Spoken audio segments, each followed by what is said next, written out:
We'll call the meeting for the Capital Improvements Advisory Committee to order.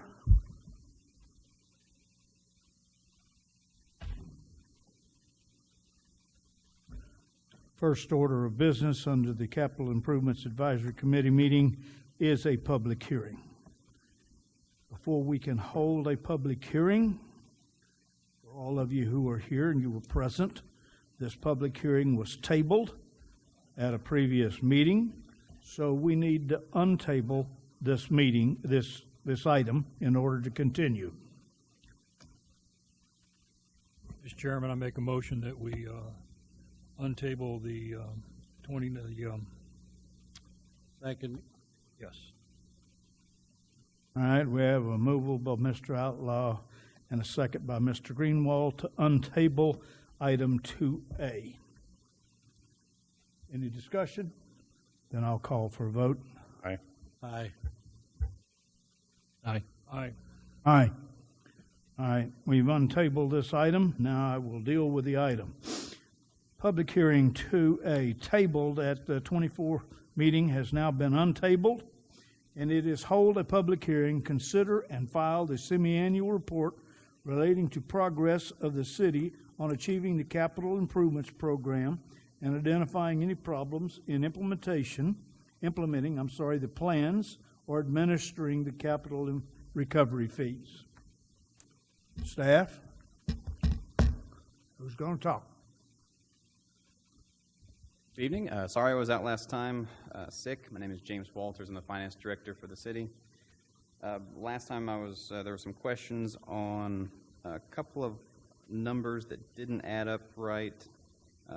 Beginning unallocated fee balance, then the total column, as well as the beginning allocated impact fee balance under the sewer allocated impact fees. Looking back, there were some broken links in the Excel formulas. They've been fixed, and we resubmit a new... Do you have your spreadsheet? Do not have the spreadsheet with me, but I do have the report. All right.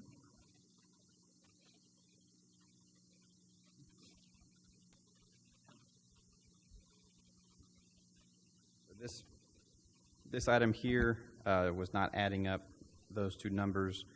You can see now that it was. This number should have been pulled from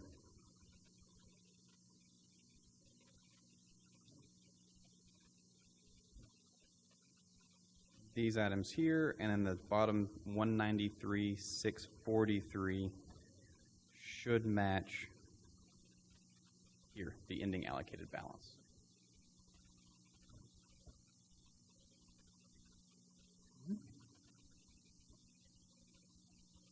Those were the two comments that I received last time, and if there's any other questions on the report, I'd be happy to answer.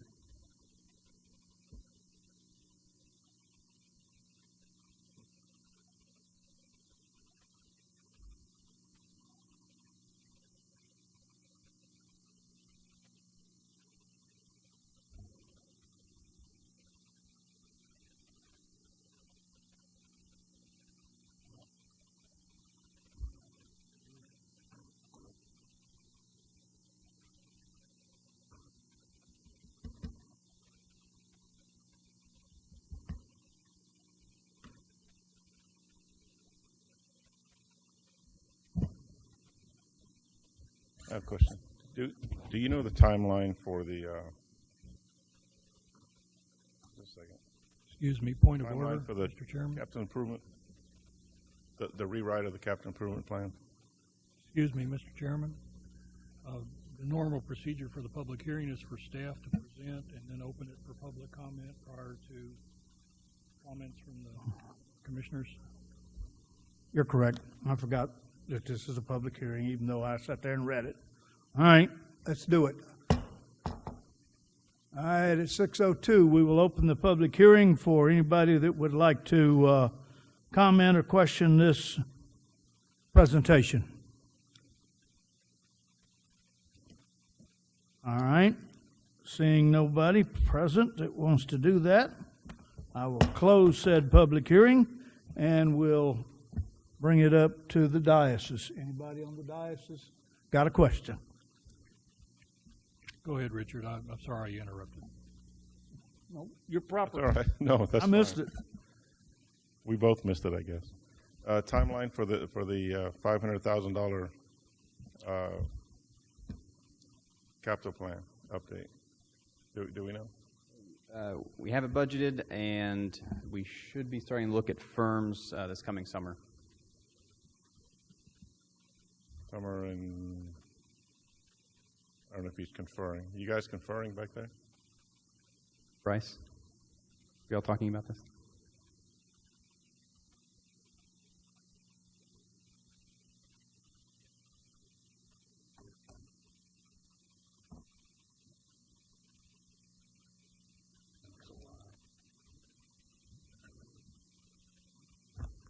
I know it's budgeted, as James had mentioned. We're happy to let staff get with the city engineer and figure out what the time frame for it is, and we can follow up with an email to the commission. The current one is 2011, I think, or anybody remember? I don't know. Yes, 2011 was the first year. 2011. We would have Okay. done in 2010. Okay, thank you. So James, just to clarify, the issues on the previous report was the net change in allocated impact fees under sewer. That $225,000 was not there, and so the math wasn't adding up that way. And then again, the other one you fixed was the horizontal one there. Yes, those were the two that I brought up. Thank you. All right, commissioners, anybody else? All right, if there are no other comments, then Chair will call for a motion.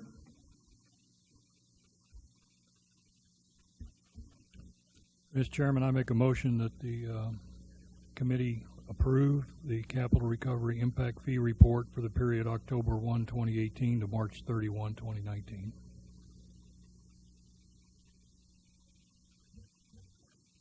Second.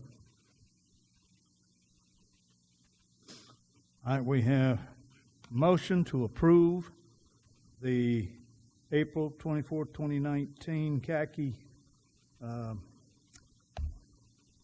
report, and by Mr. Outlaw, I'm sorry, and a second by Mr. Rode. No other discussion, and we'll call for a vote. Aye. Aye. Aye. Aye. Aye. All right, you got it. Thank you, sir. Now you can file it. With no other business before this commission, then we will adjourn the Capital Improvements Advisory Committee meeting.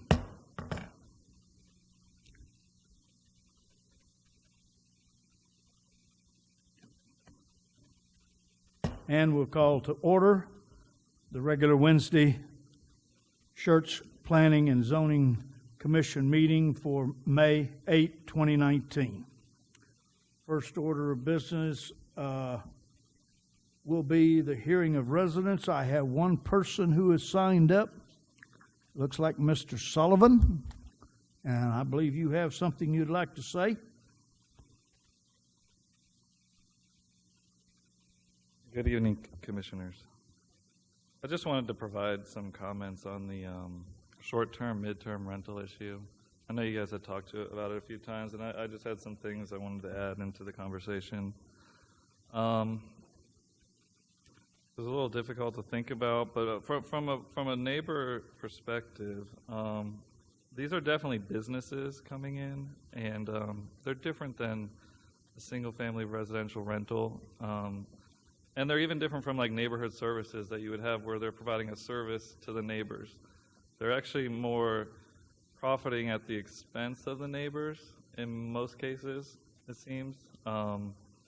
Especially not only quality of life, but also, you know, these things are on Google Maps. So if you're looking at a house and the neighbor is a pit pad and it's on map, personally, I would not purchase that home. And And I think it's important to think about, especially the smaller lot size, the more neighborly you tend to need to be. If you think about it, you go down to an apartment, you even have to be more neighborly because you have to be more concerned about your neighbors. So the larger the lot size, maybe the less you need to be concerned about your neighbors. So that's when you're looking at single family, that's where I don't even know if there's a place for a business like this in single family.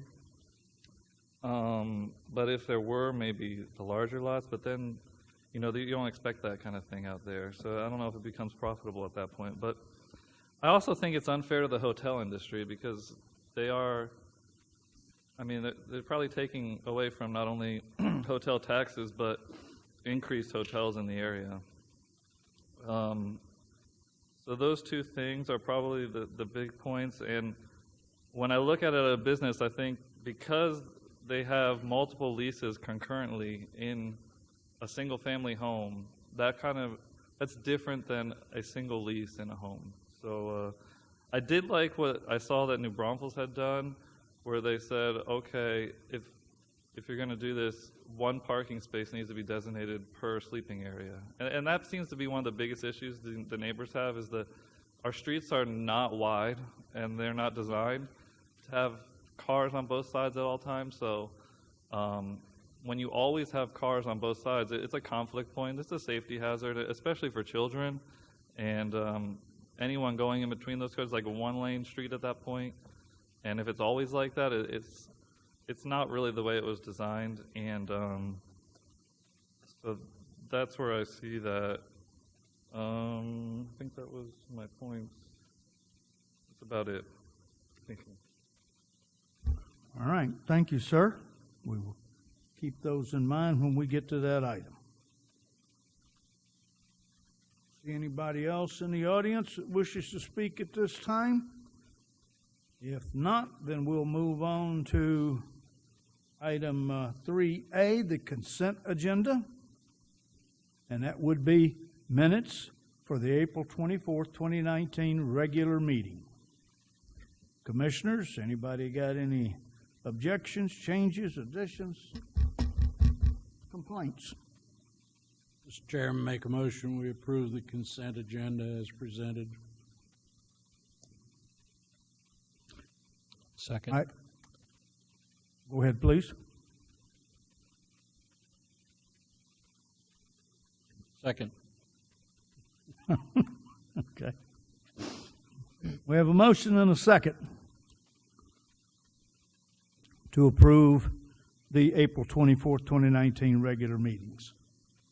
Any more discussion? All right, if not, we'll call the vote. Aye. Aye.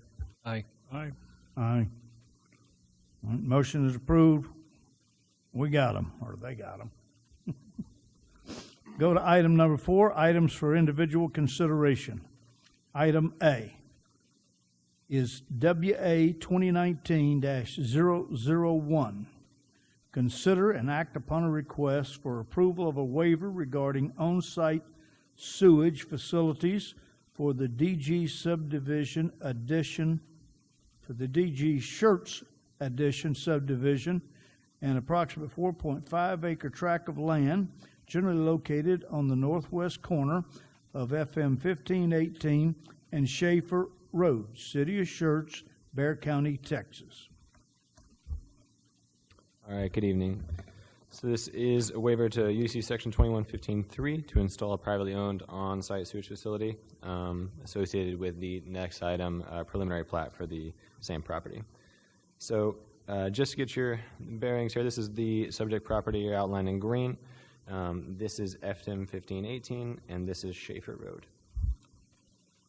So the applicant is seeking approval of approval of a waiver to this UDC section in order to have the ability to install privately owned on-site sewage facilities. Like I said, it's associated with the next item in the preliminary plat for the same property, which would be a preliminary plat, this entire 4.5 acres of land zoned general business district here inside the green area, single-family residential, agricultural, and general business district in this outside lot for a total of 2 commercial lots. So the request for the on-site sewer facilities boils down to the current lack of capacity at existing sewer treatment facilities in the area, and no future credits are available for the proposed development. The applicant tried to connect to existing sewer treatment facilities. The lift station is associated with Croton development, with SCU CISD and Fred development for a couple other developments in the area. All the capacity is either being used or is spoken for, and so there are no credits for future developments. The Willow Grove subdivision, there's no capacity for additional developments within that line either. And this lack of capacity dictates that developer must extend a sewer line approximately 9,000 feet away from their proposed development. So basically, if you can see on the bottom paragraph, they're going to have to install 5,000 feet of an 8-inch gravity sewer, and then also required to install a lift station to overcome the elevation constraints as they turn up the road and transport the wastewater the rest of the distance, which is about 4,000 feet, to the current or the closest CCMA wastewater treatment plant. And this is a map kind of dictating that. So this is the proposed development. This is the 5,000 feet of line, and this is where the lift station would be required, and then the additional 4,000 feet to the CCMA treatment plant. This proposed infrastructure would pose a significant financial undertaking for the applicant. The added cost of the infrastructure would potentially render the project financially unviable. As you can see, as the project engineer has provided, the added infrastructure cost would be a total of around $600,000. The applicant is more than willing to connect to city sewer as it approaches the property when there is capacity. They're more than willing to abandon the on-site sewage facilities once it comes in, but there just is no capacity currently. The engineering department has provided a memo after reviewing the waiver request, stating that it is consistent with other approved waivers to the UDC section in the past. And so for that reason, staff is recommending approval of the waiver as submitted. The applicant is here to answer any questions you may have for him as well.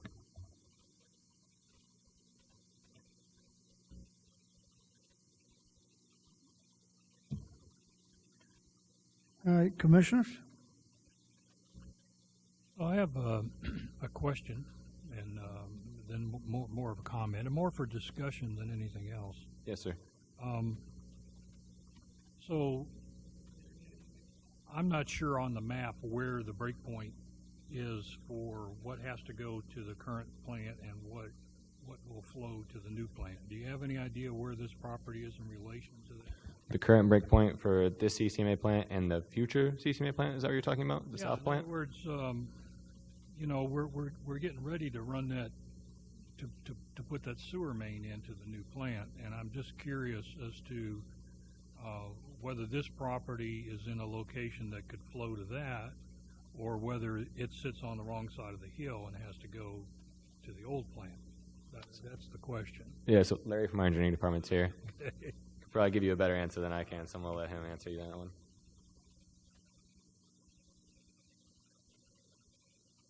Yeah, to answer your question, it's kind of right on the top of the ridge, right? And so Schaefer Road on this end, Willow Grove does run down to the Rhine Valley, our lift station right behind the Corbett, and that will flow to the southern plant later on down the road through a new collector line, which we have on a master plan now, but it's not planned. It's kind of right there on top of that ridge. We don't have facilities that flow to the plant. Right. Existing plant today, Mm-hmm. and we only have those. Okay. Going against grade. Just trying to get an idea of how much more development's going to have to occur out there before sewer becomes available. That was why I asked that question. Oh, there goes another senior moment. Where was I going with this? Because, you know, typically, like with a lot of projects, the city prefers to wait for developers to install infrastructure. And now we've kind of taken the lead with that south, I don't know what you're calling it, that new line we're gonna lay, okay, to where the city's has to put it in. And we had an issue out in southwestern Schertz, there in the estates and Halley Heights and all that area out there being not having access to sanitary sewer until Sarah bit the bullet and extended it. So if I heard what you told me, Larry, you said you've got something planned out there, and then you said unplanned, but I think you meant unfunded. So where I'm going, are we looking at the future of this area? And okay. Yeah, we are. So we have those two trunk mains that flow to the new plants. Mm-hmm. One of them, the one is talked about that's planned is an active project. The other one, again, on a master plan. Okay, gotcha. For this area, we don't have a solid plan for the whole area right now. Right. We only update our master sewer plan with that study that y'all asked about earlier. That'll be focus on that. Okay, thank you. And the comment I wanted to make is more for the planning staff. If you've got a list anywhere, you know, the big discussion last night at council meeting about they want to see some movement in the UDC revisions. This is one area where I'll tell you I didn't look real hard, but the only reference I found in the UDC to on-site sewage facilities was that one little paragraph that says, you know, if you can't connect, you can ask for a waiver and you can do an OSSF. Well, it's come up before in these approvals, and the question is always, when will this septic system go away and the owner connect to a sewer system?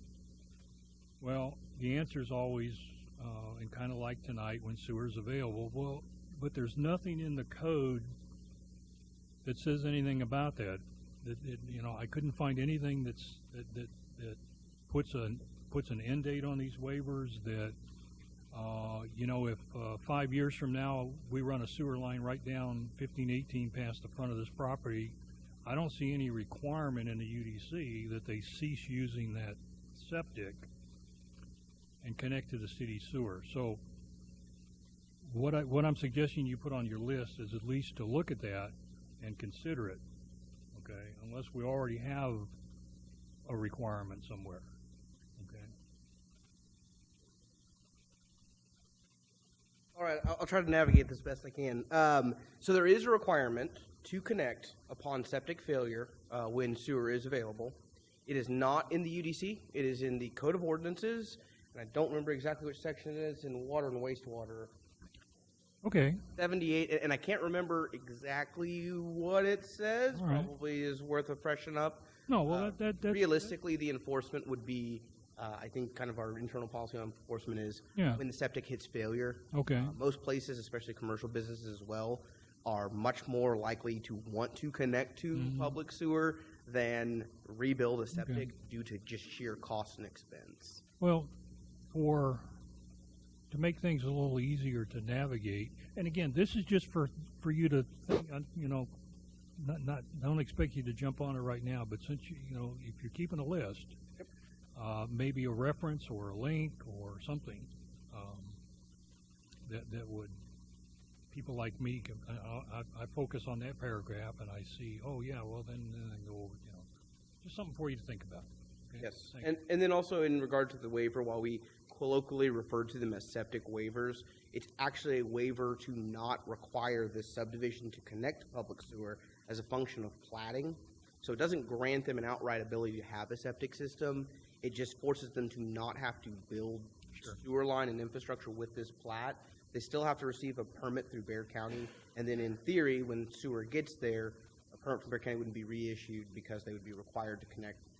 And of course, one of the other issues discussed last night, you know, was how much property does it take to do a project to Schertz standards? And it just seems to me if this guy's got to reserve enough land to put in a septic field, that's, you know, causing issues. But anyway, it was just a suggestion, Bryce, for something for you guys to think. We'll absolutely add to the list, and just to let you know, I know septic systems as a function of plating is on our list as well, because we've met with the commission multiple times to talk about maybe situations that we would allow by right septic as opposed to forcing people to go through the waiver process, those kinds of things.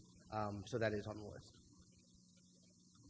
Well, with that said, Mr. Chairman, I'd like to make a motion, the council of the I have some Commissioner. comment. I have comments. Okay. Sorry, Glenn. Glenn, to add a little bit on what you were talking about, coverage in this area.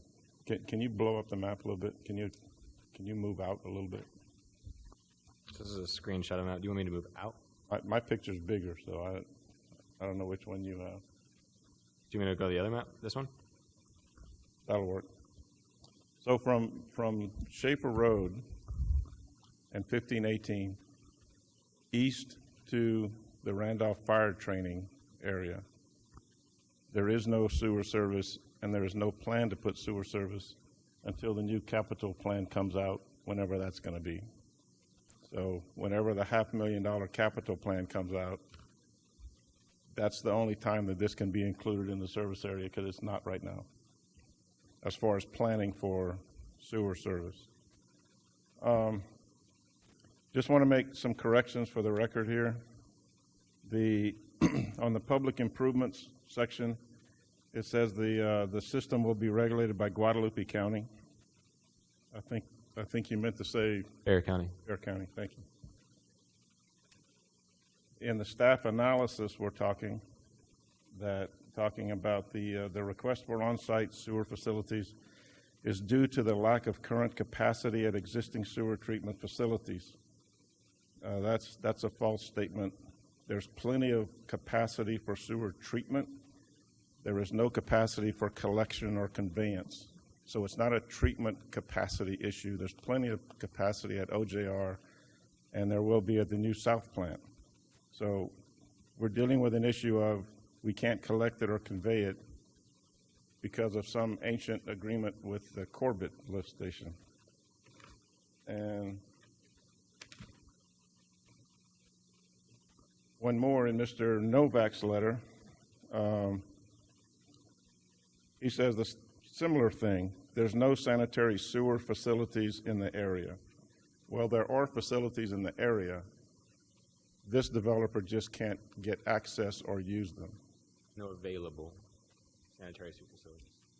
He didn't say that, but that's what that is. So his statement is a little bit inaccurate as well, according to what we're talking about here. There's plenty of access. I mean, there's plenty of capacity to treat. There's plenty of pipes in the ground. This guy just can't get to them. So that's what we're dealing with. So, and there won't be a plan in here until the next CIP comes out. So we're looking at another 2-3 years from now, maybe, before we get that. And that's what concerns me. Well, The size and capacity of what we planned, or what was planned, let me rephrase that, to go down there, versus all the development that has continued to take place over time. Development has not stopped. We've got 3 new subdivisions down there. And by the time we get that plan online, this could be at capacity already. So. The plant will not be at capacity. We're doubling the size of the plant. There's more than enough capacity available.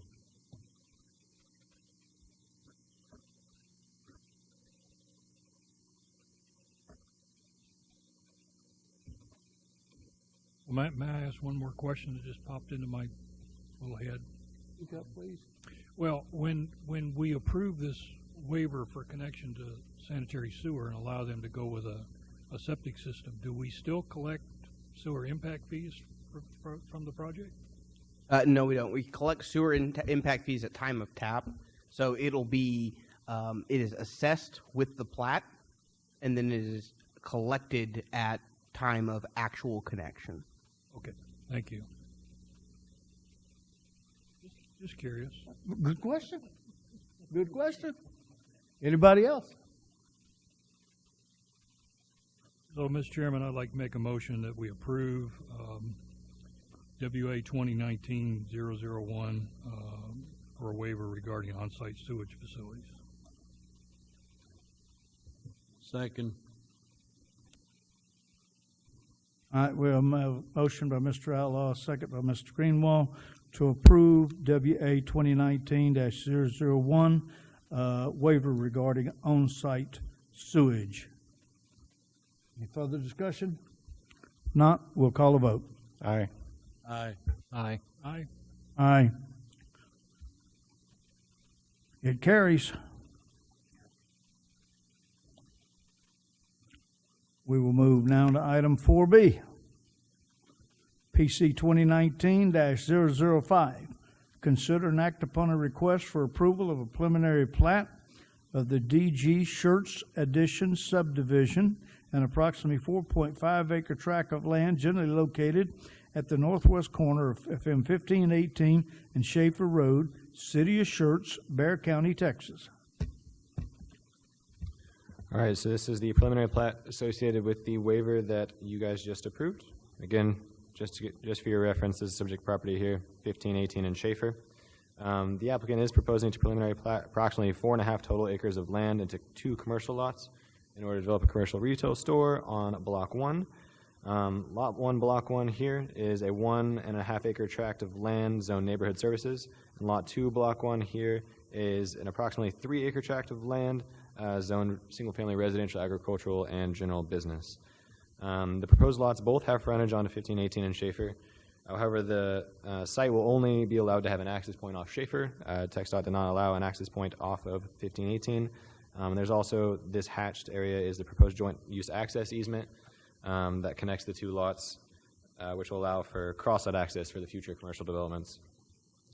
The subject property, so 1518 is a principal arterial roadway according to our master thoroughfare plan, and also a TxDOT roadway. TxDOT is requiring a 20-foot right-of-way dedication, which is this hatched portion here.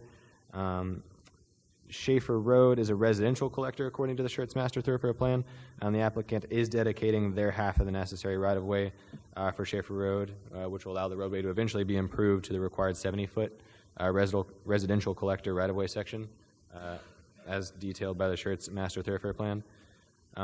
The applicant has submitted a tree affidavit, which indicates the site does not contain any protected or heritage class trees. And with the granting of the previously heard waiver, this plat meets all of the other public improvement requirements and all other regulations defined by our UDC, and therefore staff is recommending approval of the preliminary plat as submitted. The applicant is here for any questions. Over to you. All right, commissioners?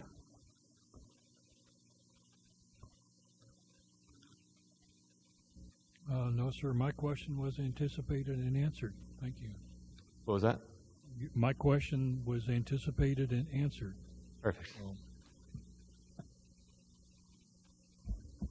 On the, related to the approval we just did for the on-site sewers facility, Yes, sir.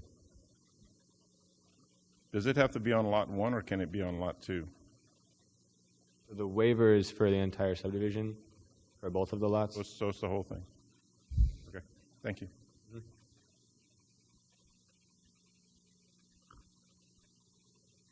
Is the remainder of this property unplatted? The 3 acres that you said, Here. all of that out there, is that unplatted? It's being platted now. It's not currently platted. It's not currently platted. Right. This is the preliminary plat establishing both lots.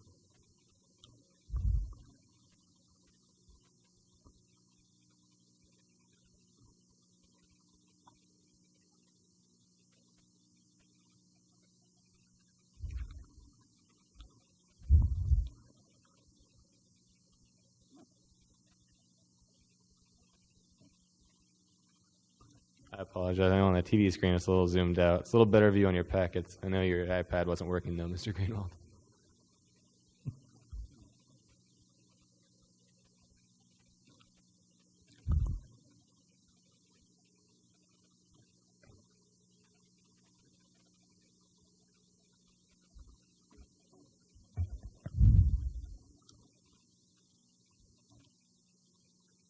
You asking about the acreage? Got it.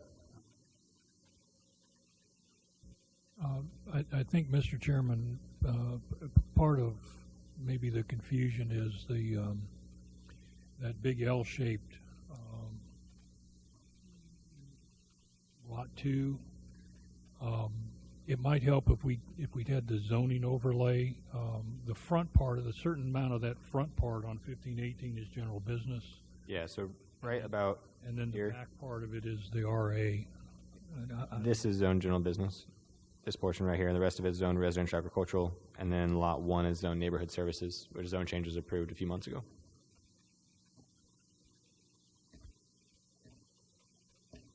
All right, commissioners, anybody else? All right, if there's no other discussion, then Chair will entertain a motion.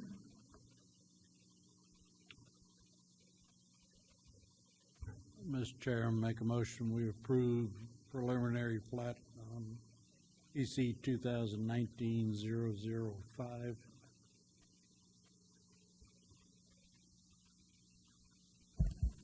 Second. All right, I have a motion by Mr. Greenwald, second by Mr. Rode to approve PC 2019-005, preliminary plat of the DG Schertz subdivision. Questions? All right, we'll call for a vote. Aye. Aye. Aye. Aye. All right, you got it.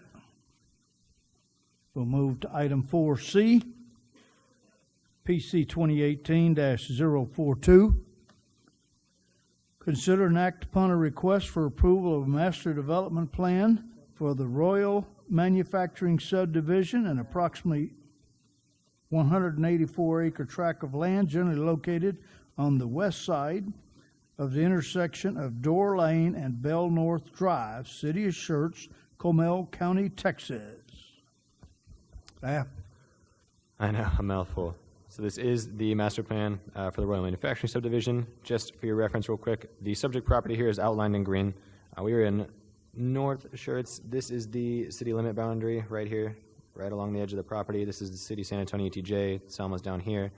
Relevant roadways, this is Door Lane. Bell North is right here. And this is FM 31109. So according to the UDC, a subdivision master plan is required for any development in which the property is under one ownership, undeveloped and greater than 50 acres, which the Royal Manufacturing Subdivision meets. The applicant is proposing to incorporate 184 total acres of land outlined here, the land of the zone manufacturing light district, into 7 total buildable lots in order to create a more unified development.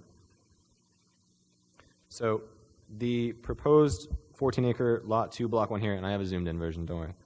Lot 2, Block 1 is the only currently developed lot. It's developed as a manufacturing lubricant business, and whereas the rest of the property, all the rest of the lots, is currently undeveloped. So down here, this is the border of it. This is currently undeveloped. The proposed Tejas Way is planned on the master thoroughfare plan as a commercial collector roadway, and 70 feet of right-of-way is being dedicated to the city of Schertz for construction. The proposed Lot 2, Block 1 will still have access onto Door Lane, and will have access also onto Tejas Way, whereas the rest of the lots will pull their access from Tejas Way, with Lot 5, Block 2 addressing access through this 50-foot ingress and egress easement shown here. The applicant submitted a tree preservation plan indicating that they will be removing one protected class oak tree. However, this tree, is within a 20-foot telecommunications easement down here at the southern border of the property and is therefore exempt according to the UDC. Regarding public improvements for water and sewer, the site will be served through a city water line that will be extended from Door Lane into the Tejas Way right-of-way and then looped around. Let me go back to the zoomed-out version for you. And then looped around the western edge of the Royal Manufacturing Subdivision down here, and to the existing City of Schertz water line and the Enterprise Industrial Park Subdivision down here. The site will be serviced by 2 different city wastewater lines, the one in Door Lane that will service Lot 2, Block 1 and Lot 1, Block 2, this lot here. And then the second will also be extended from the existing wastewater line in an enterprise industrial park along the western edge of Roy Manufacturing Subdivision to service these 3 lots, and then along the southern edge here to fully serve the rest of the subdivision. The proposed master plan meets all the rest of the public improvement requirements and regulations defined by the UDC, and for that reason, staff is recommending approval of the Roy Manufacturing Subdivision master plan. The applicant is here if you have any questions for him.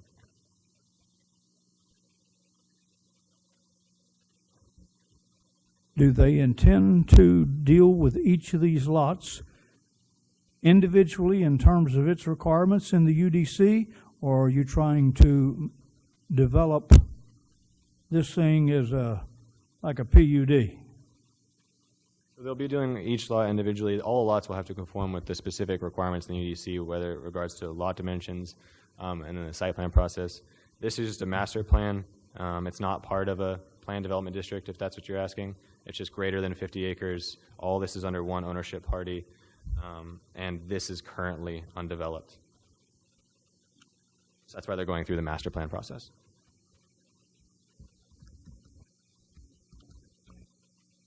All right, commissioners, anybody else got any questions? Well, yes, sir. My concern is Tejas Way. Yes, sir. The UDC prohibits dead-end streets. So how do we intend to deal with that? Tejas Way is a master thoroughfare planned road. So this is just an extension of an actually already planned roadway through a master thoroughfare plan. It's eventually proposed to continue through the San Antonio ETJ and then connect down to Lookout Road. The subdivisions code dictates that residential subdivisions have the 2 points of access via the public roads, but not the commercial properties. I know probably in your questions in regard to emergency services eventually, the second point of access that's required by fire code will be completed through the site plan process, whether that's the driveway or an extra access easement. Tommy, our fire marshal, went ahead and looked at everything.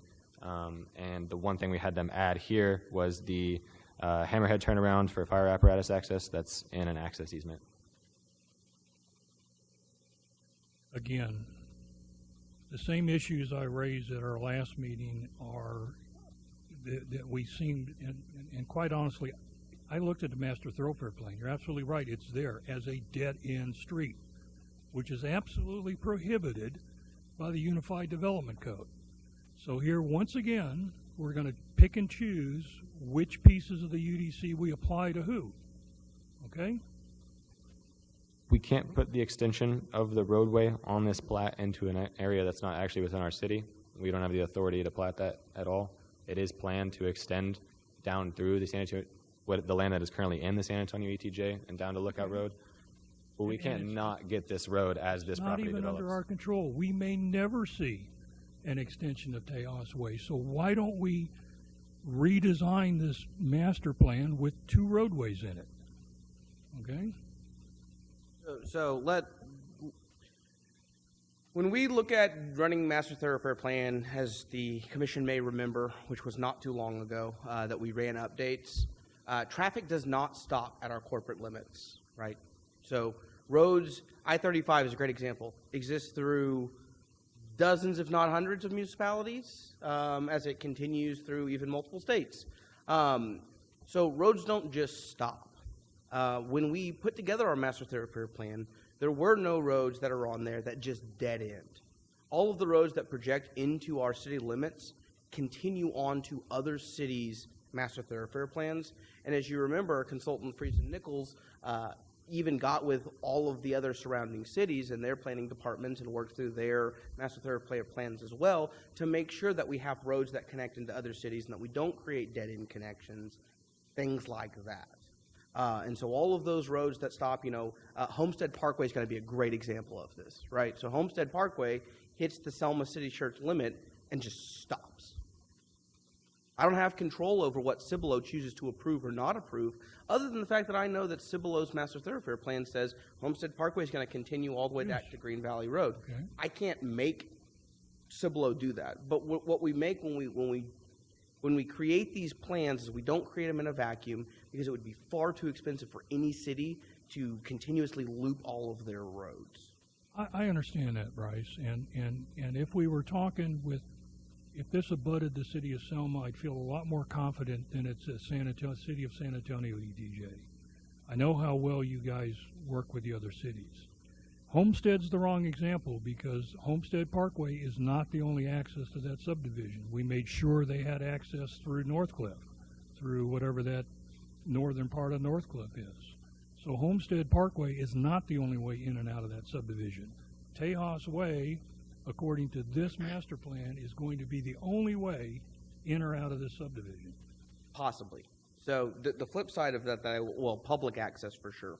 The flip side of that I will remind you of, Commissioner Outlaw, is that based on what gets built, especially because that's a very large lot, all of these lots are very large lots in an industrial zoning district. So they're probably going to get developed as very large buildings in those lots.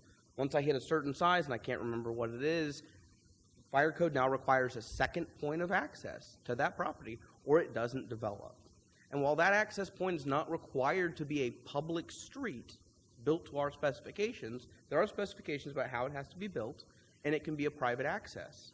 We see this along Lookout Road in Enterprise Business Park, where there are 2 points of access that then lead into access easements, not even public roads, that are emergency access that we worked through diligently with them to make sure all of these things are interconnected, there's driveway interconnections, so that they continue to maintain those 2 points of unimpeded access as this develops. So whenever they come in for the site plan for this very large Lot 3 at some point in time, I can almost guarantee it's going to require a second point of access from fire code.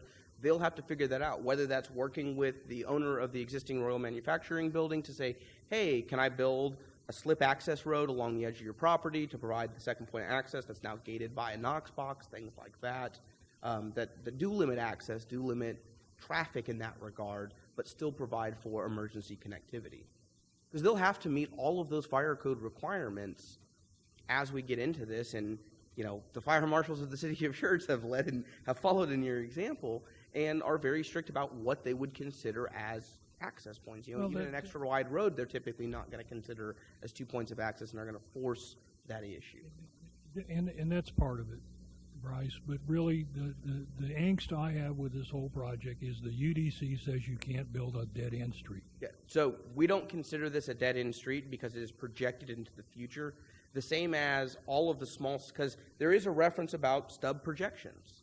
This is a very long stub projection, because the alternative that I'm sure the developer is probably fine with when they come in and develop is, well, I'll just build to the edge of my property and I'll stop it there, and it's even shorter.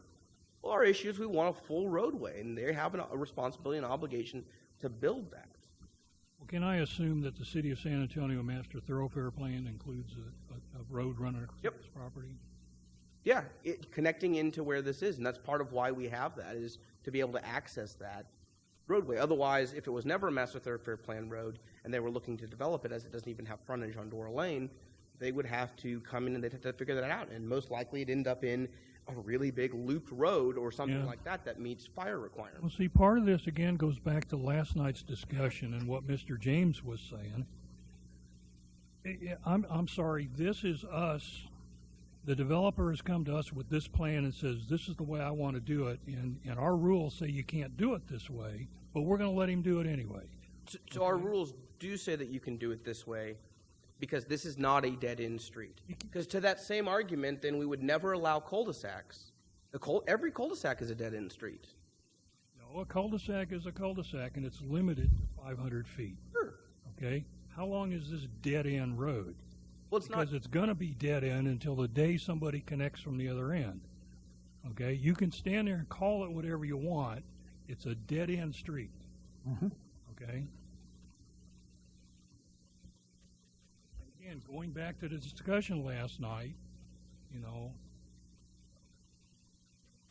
you were there. Well, I'm sure you guys heard what was said, you know. Rather than coming to us with the only thing that fits the property, maybe they should have thought about the property before they decided to do this kind of plan. So.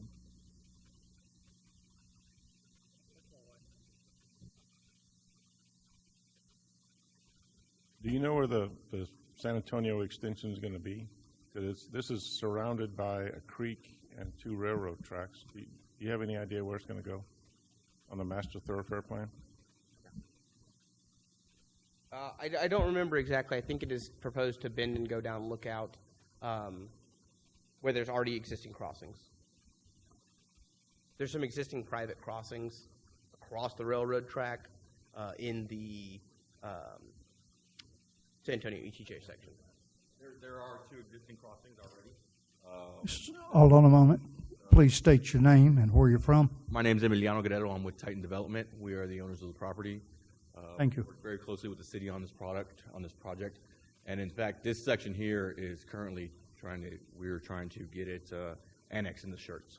We're very far along the process with the city of San Antonio and your staff to get this annexed into Schertz. The connection point is here. We own this property as well, and the connection point is here. There's an existing private railroad crossing that we have already submitted plans to the railroad to improve, and the connection point goes this way to Rice Point. So there is an existing railroad crossing here. There is one here as well. They're both private crossings. We are looking to improve this one here and make the full connection. So the street would run east of Benny Keith then? It will connect into Benny Keith. Okay. Thank you. That helps. Thank you, sir. Yeah.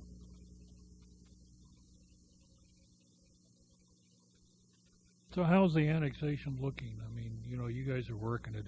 You really... So there are no applications in on our at this time on our side. San Antonio has to release the ETJ first. I mean, does it look promising, or? I don't know. Economic Development and Brian James have been working on it, so. We've got a timeline in the next couple of months to happen. We also have a development agreement with the city pending the annexation for the rest of this road. So it looks very promising. Okay. We've spoken with San Antonio several times. I petitioned the councilman as well. So we're looking to move forward with this pretty quickly. So it may not be a dead-end street for long. No. And then I just remembered the one we allowed that guy to run into that storage facility that's a mile off of, where's that, Door Lane? Or you know where that long, yeah, it was several months ago. And we have Live Oak right across the street too. So. Yeah, but again, that's, yes, the street itself ends, but you're not locked in because there's access through the subdivision back out to Church Parkway. That's the only reason I'm so focused on this one is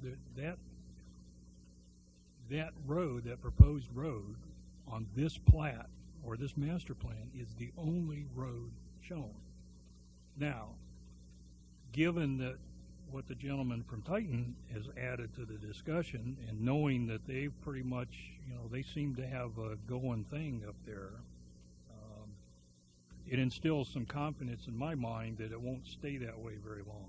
Additionally, we have right now, we have right here in our property adjacent to Benny Keith. Right, yes. So we have those. They're just not shown on this because right at this point it's Selma. There's Selma plats. There's an ETJ thing going on. So. You know, if you could just make those railroads disappear, it would solve.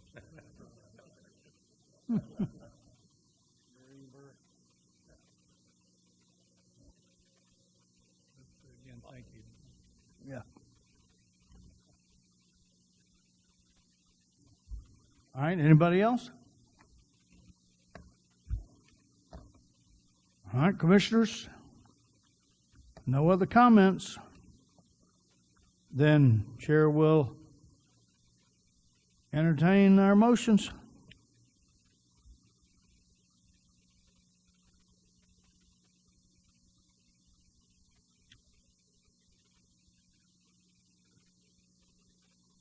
Mr. Chairman, I recommend that we approve PC 2018-042.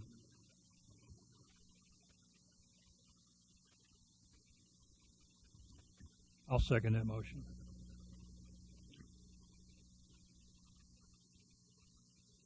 All right, we have a motion and a second to approve PC 2018-042, Master Development Plan for Royal Manufacturing Subdivision.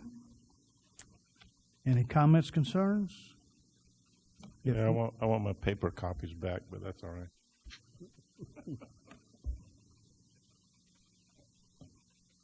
All right.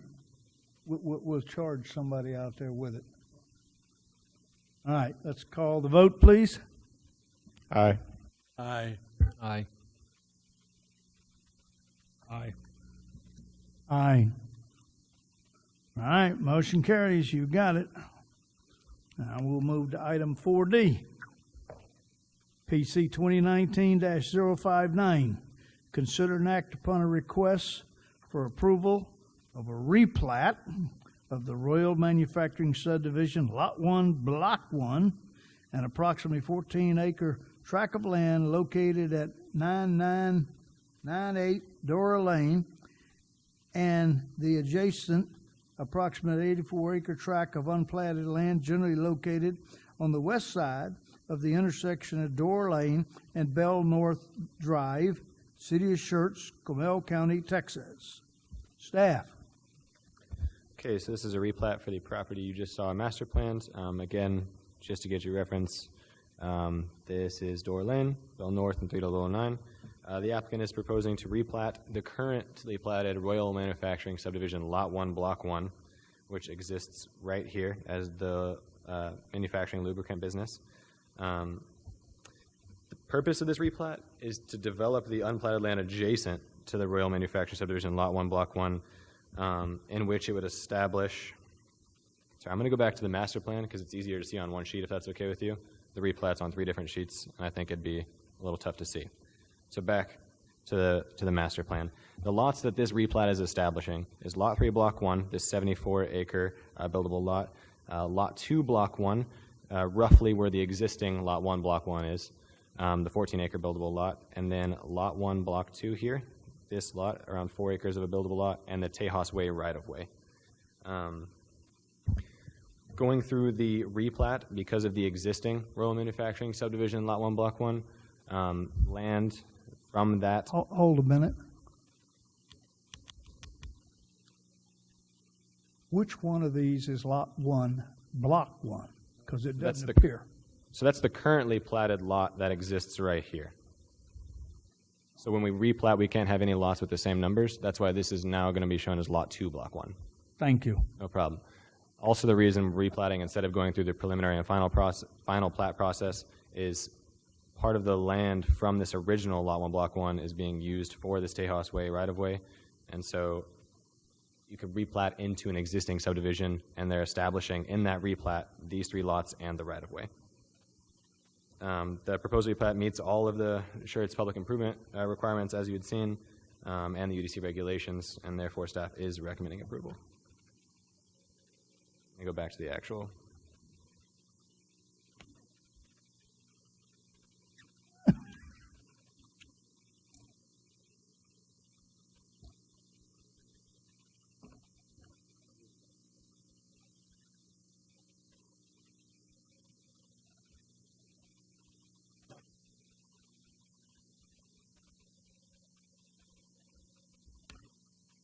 I have a question. Yes, sir. On both maps, Yes, I sir. tried to discern, there is a very small triangular wedge of property Yes, sir. below the roadway. This. Where is that? Is that in what we're replatting as Lot 1, Block 1, or is that in left for the property below, whatever it's going to become? See, So it's here also. yes, sir. So this triangular portion and this portion are one lot. Now it's hard to see on the master plan. If you go through the replat, there's an inset that shows you, and you can't see it because of the zoomed out here. It connects. These 2 portions of land connect. This forms one lot, and it's being established as Lot 1, Block 2. It's one of the lots being established as this replat. So it connects right here. This is just a very large subdivision, so you can't see it from this perspective. It meets all the dimensional requirements outlined in the UDC for a manufactured zoned lot.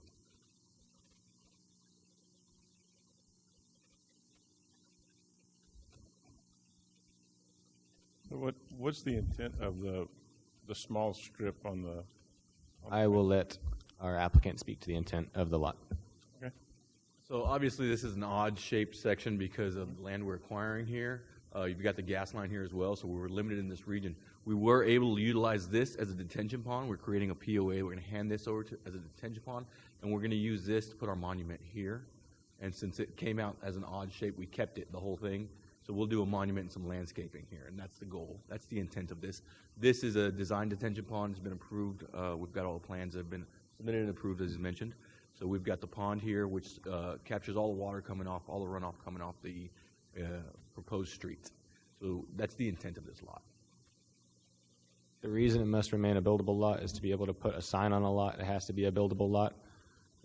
And this lot alone, if they try to separate them, this lot does not meet the dimensional requirements for a manufacturer light zoned lot. And so we needed to make sure all of them met all the requirements per the UDC.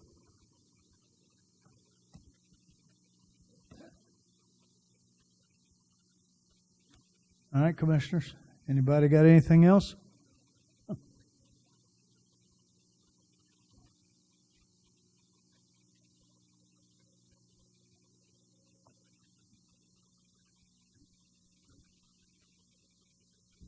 Mr. Chairman, I'd like to make a motion that we approve PC 2019-059.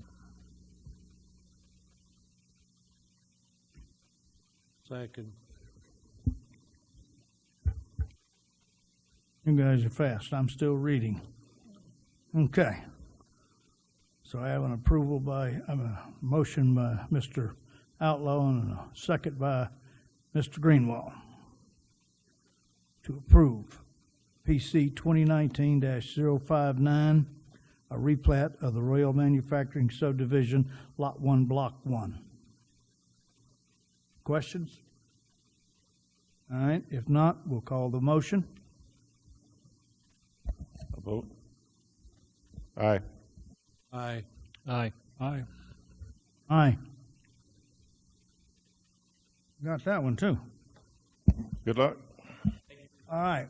Item number 5. 5A, workshop, discussion, and a public hearing on short-term rentals and PIT pads.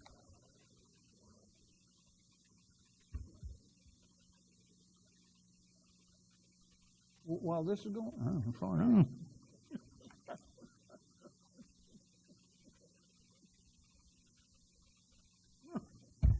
Bear with me for just a moment. Only if you bear with us.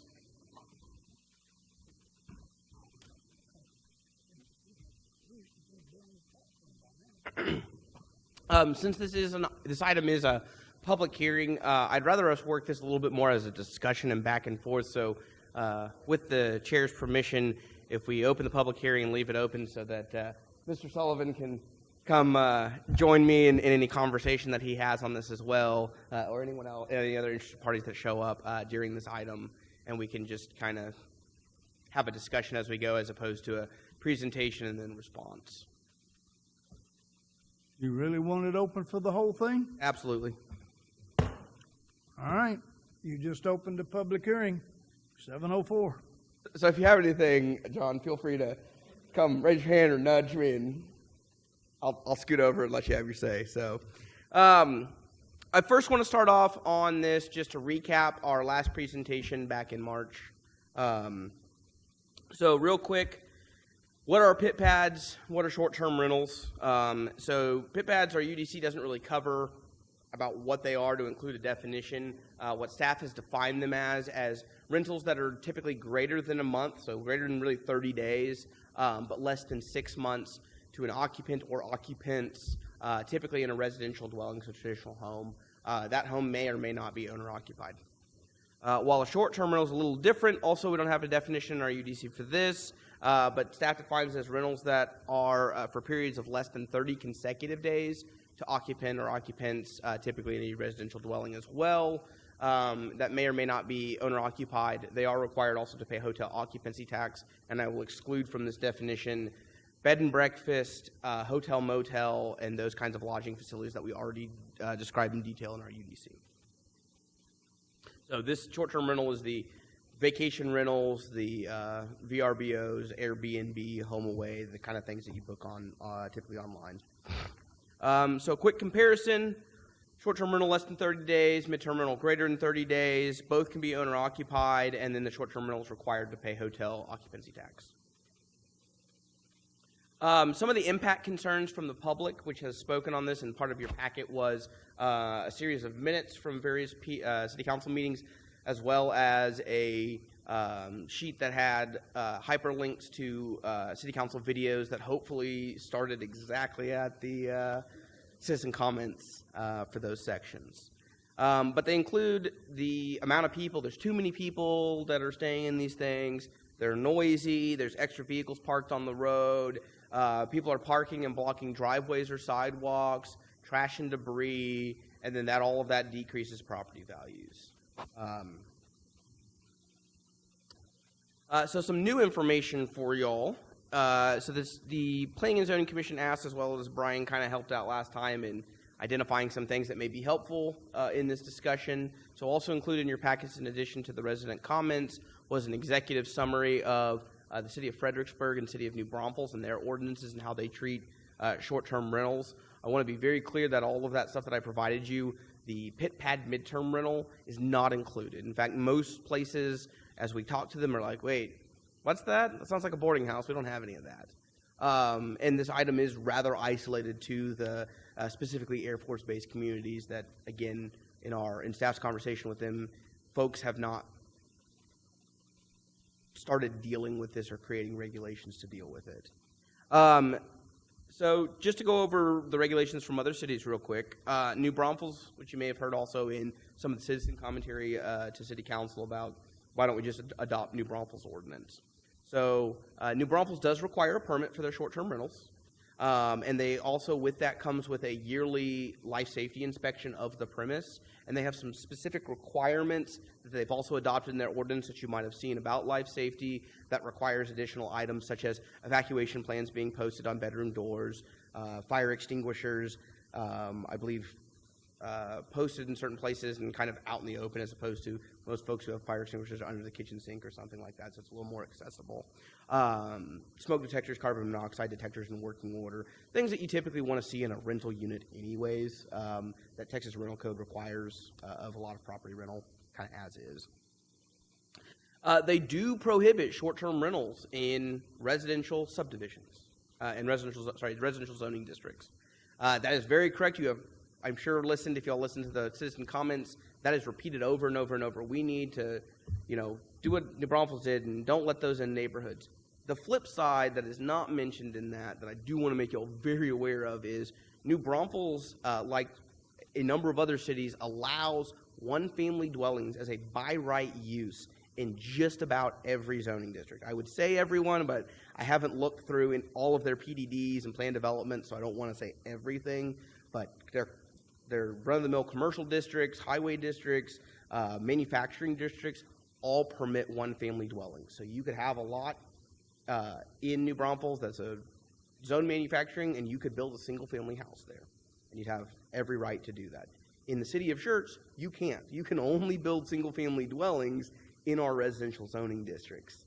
We don't allow, we have very few, with the exception of Main Street mixed use.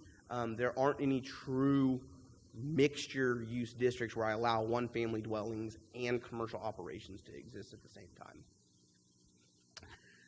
time. They also, in their ordinance, require additional parking at a ratio of 1 space per designated sleeping area with a minimum of 2 spaces. And they require a designated contact to be on file for that property that can be reached 24 hours a day if there are issues. So they also, as y'all know, New Braunfels has a lot of tourism due to the river and some other items, some items that the city of Schertz does not nearly have as much of. Fredericksburg, as you may also know, as they've hit a number of redevelopment items, also has a lot of tourism, especially with their wine industry and a couple other items that they've done out there. And so these are very large issues, and the next slide I'll show you is a little information on how many they have versus how many we have.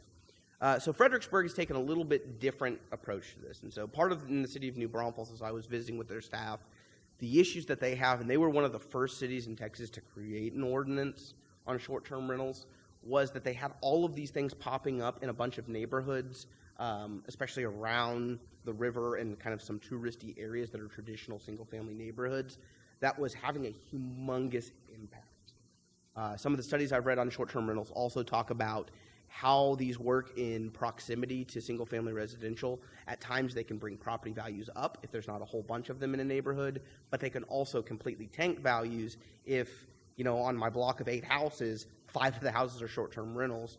Yeah, that's a very different feel than a block of 8 houses with 1 of them being a short-term rental.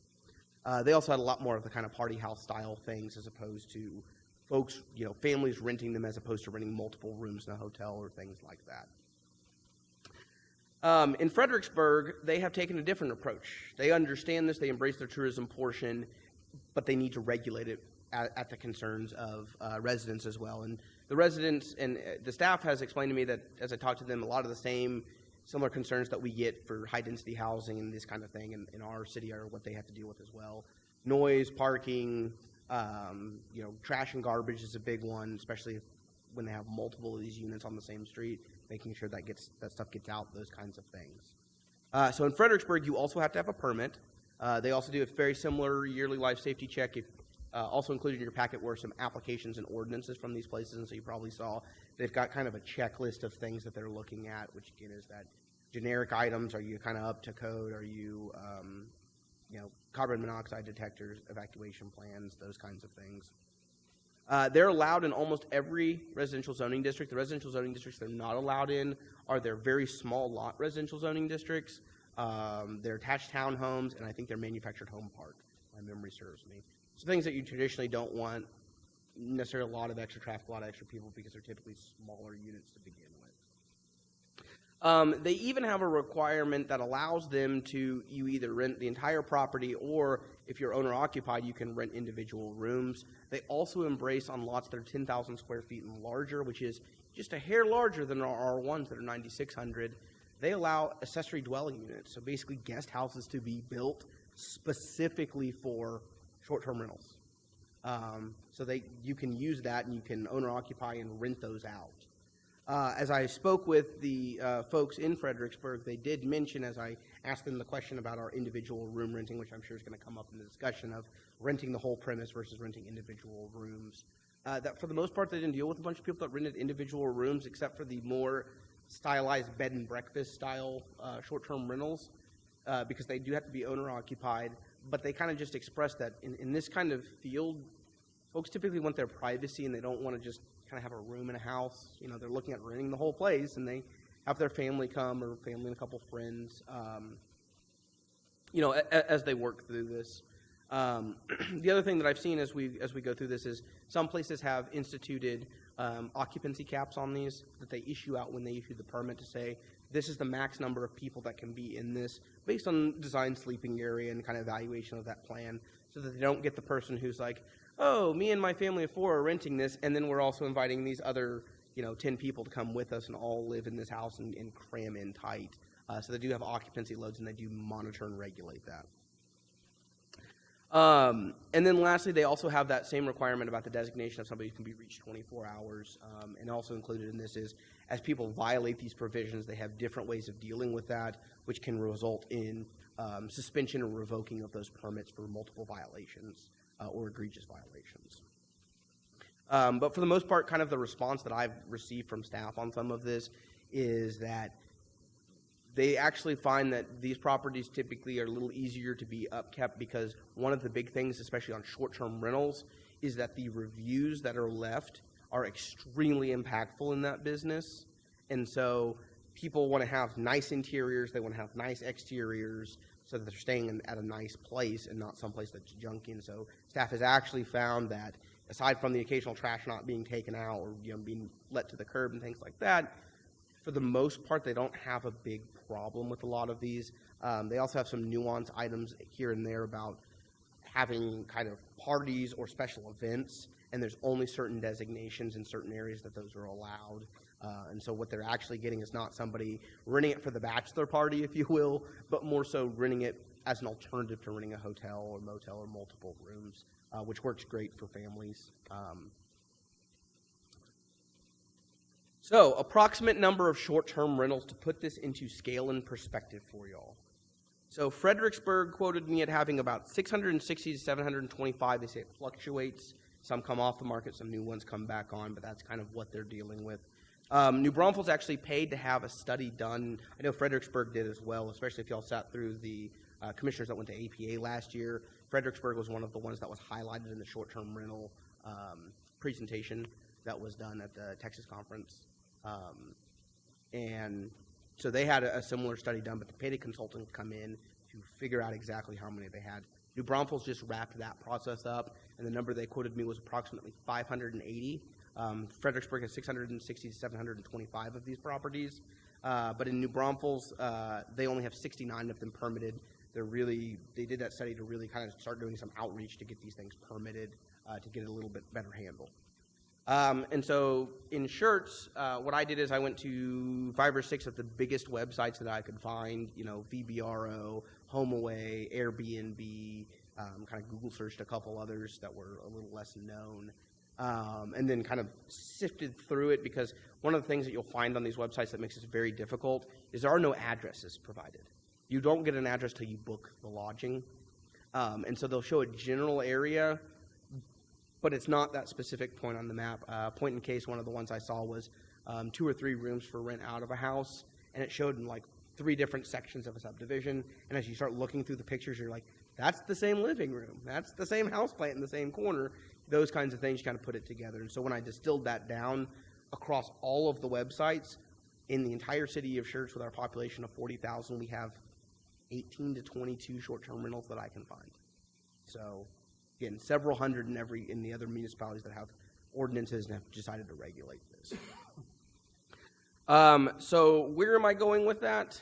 And I do have building code items. I don't want to talk about that yet, and I'll bring that up in just a second, because, and this is where I'd like to first to start our discussion, is I think what we really need to do first to really help understand this is talk about and determine from a land use perspective, so from a zoning kind of concept, as we look at our permitted uses table, the first question I have for you all to think about and talk about is, are short-term rentals, is a short-term rental the same land use in our permitted uses table as a one-family detached dwelling, or attached in that case, but for the case in point here, because we have very few detached dwellings.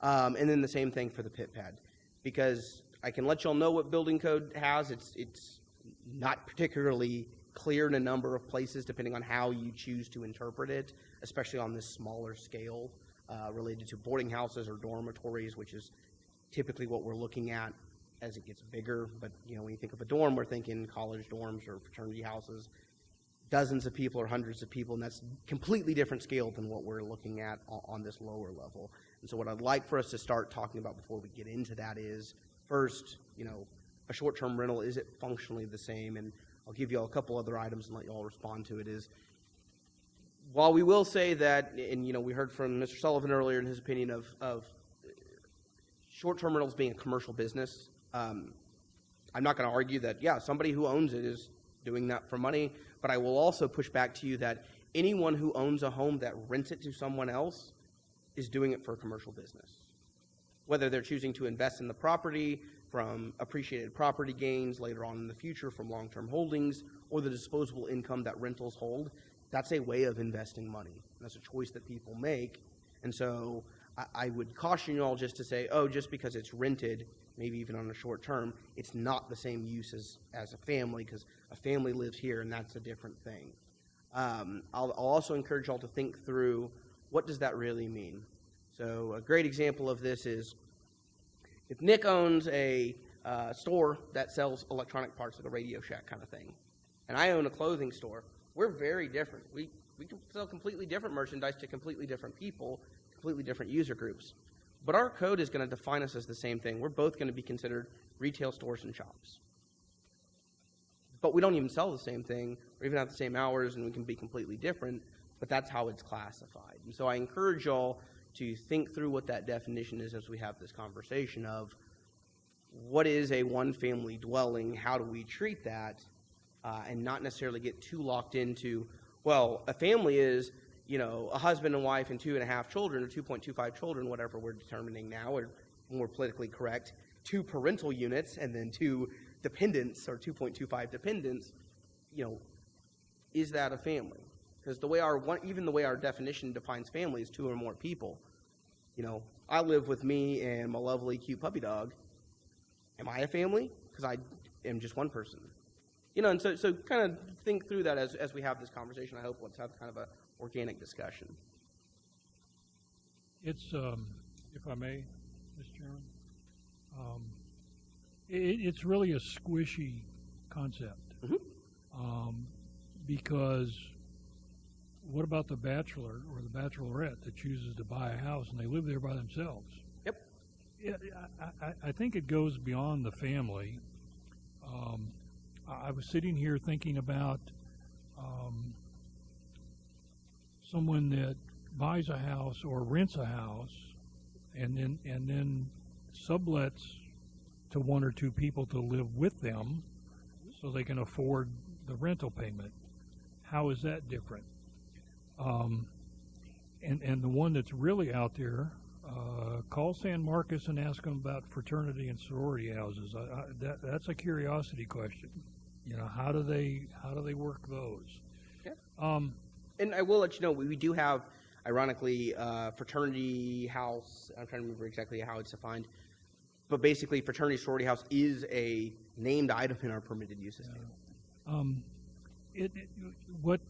What I come up with when I'm looking at the pit pad idea is these are 5 or 6 guys that come and go, and it's not always the 5 the same. One comes, another one. One leaves, 2 leave, 2 more come in, so it's a turnover. So it's not like let's say we have a college, and so a bunch of college kids get together and share the rent on a house. Well, they're going to be there probably for the entire academic year, the same group of people. I looked at while I was sitting in the audience last night. I was browsing the International Building Code, and you're right. It's my understanding and my experience was everything other than 1 and 2 family dwellings, so meaning 1 family in duplexes, are regulated by the building code. 1 and 2 family dwellings are regulated by the International Residential Code. A little bit, they're not as strict, not as stringent standards, okay? But the interesting thing then, and you can look in the definitions section, and you can find definition for boarding house, transient and non-transient. And what's interesting is that the difference between that is 30 days. Okay, and the idea is people that are transient aren't as familiar with the structure, and so you need to provide a little bit more in terms of evacuation and egress. And then there's something, I can't remember the exact, lodging house or lodging. Those were the 2. There's lodging house. There's dormitories defined in there as well. By the way, thank you. It was great information about Fredericksburg and New Braunfels, but it was very apparent, as you pointed out, that we're not talking the same thing because we're talking more than 30 days on a pit pad, so it's not really a short-term rental. The curmudgeon in me, I get tired of, and this is not aimed at you, this is aimed at the people that come up here and talk to council, and they complain about how these things are going to depress property values. And what Glenn wants, show me, okay? It's real easy to say, but show me that this, in fact, depresses, but that said, we can't just ignore the neighbors either.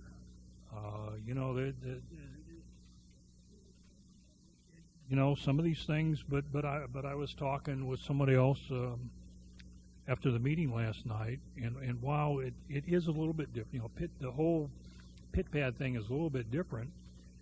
We've had issues, or not us, but council's had people come complain about groups that, there was one over here in Silver Tree somewhere, I think, where it was a group of young people that weren't related to each other. It was just a group of young people sharing a house.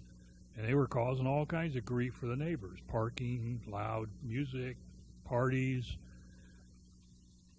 And how do we, and I kind of see pit pads the same way. How do you, how do you regulate bad neighbors? But my real concern as a public safety official is that we're using a facility for something that was not designed for. And those inspection checklists that are used by Fredericksburg and New Braunfels, they're very similar to what we used when we did foster homes and child care inspections. Those are the kinds of things we look for. But the bottom line is that structure out in Grapevine or wherever it is out there was not designed to be used as a boarding house or as a lodging, whatever you want to call it. It was designed for a group, a rather stable group of people, however you want to define a family, to live in. So,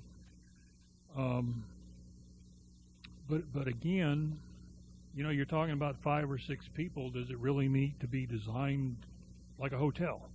Yeah. Well, and so part of this, as y'all remember, when I brought up and proposed the original definition of looking at maybe creating a land use for boarding house to help with the pit pad item, was is there a number when it becomes something different, right? So if I have a 3-bedroom home that I run as a pit pad, is that still single family or still similar to single family use versus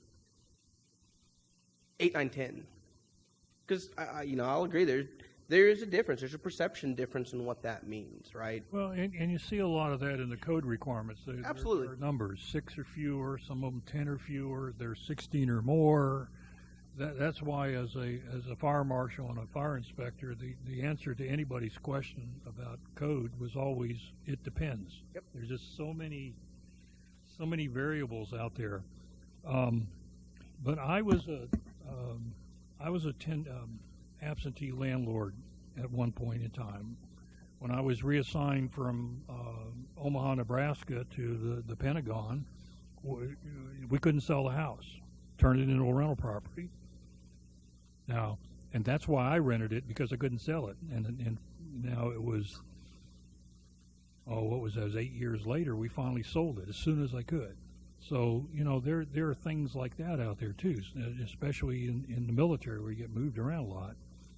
But, John pointed out that these are commercial operations.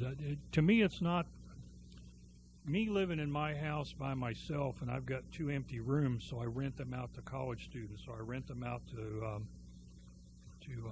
pilot trainees at Randolph.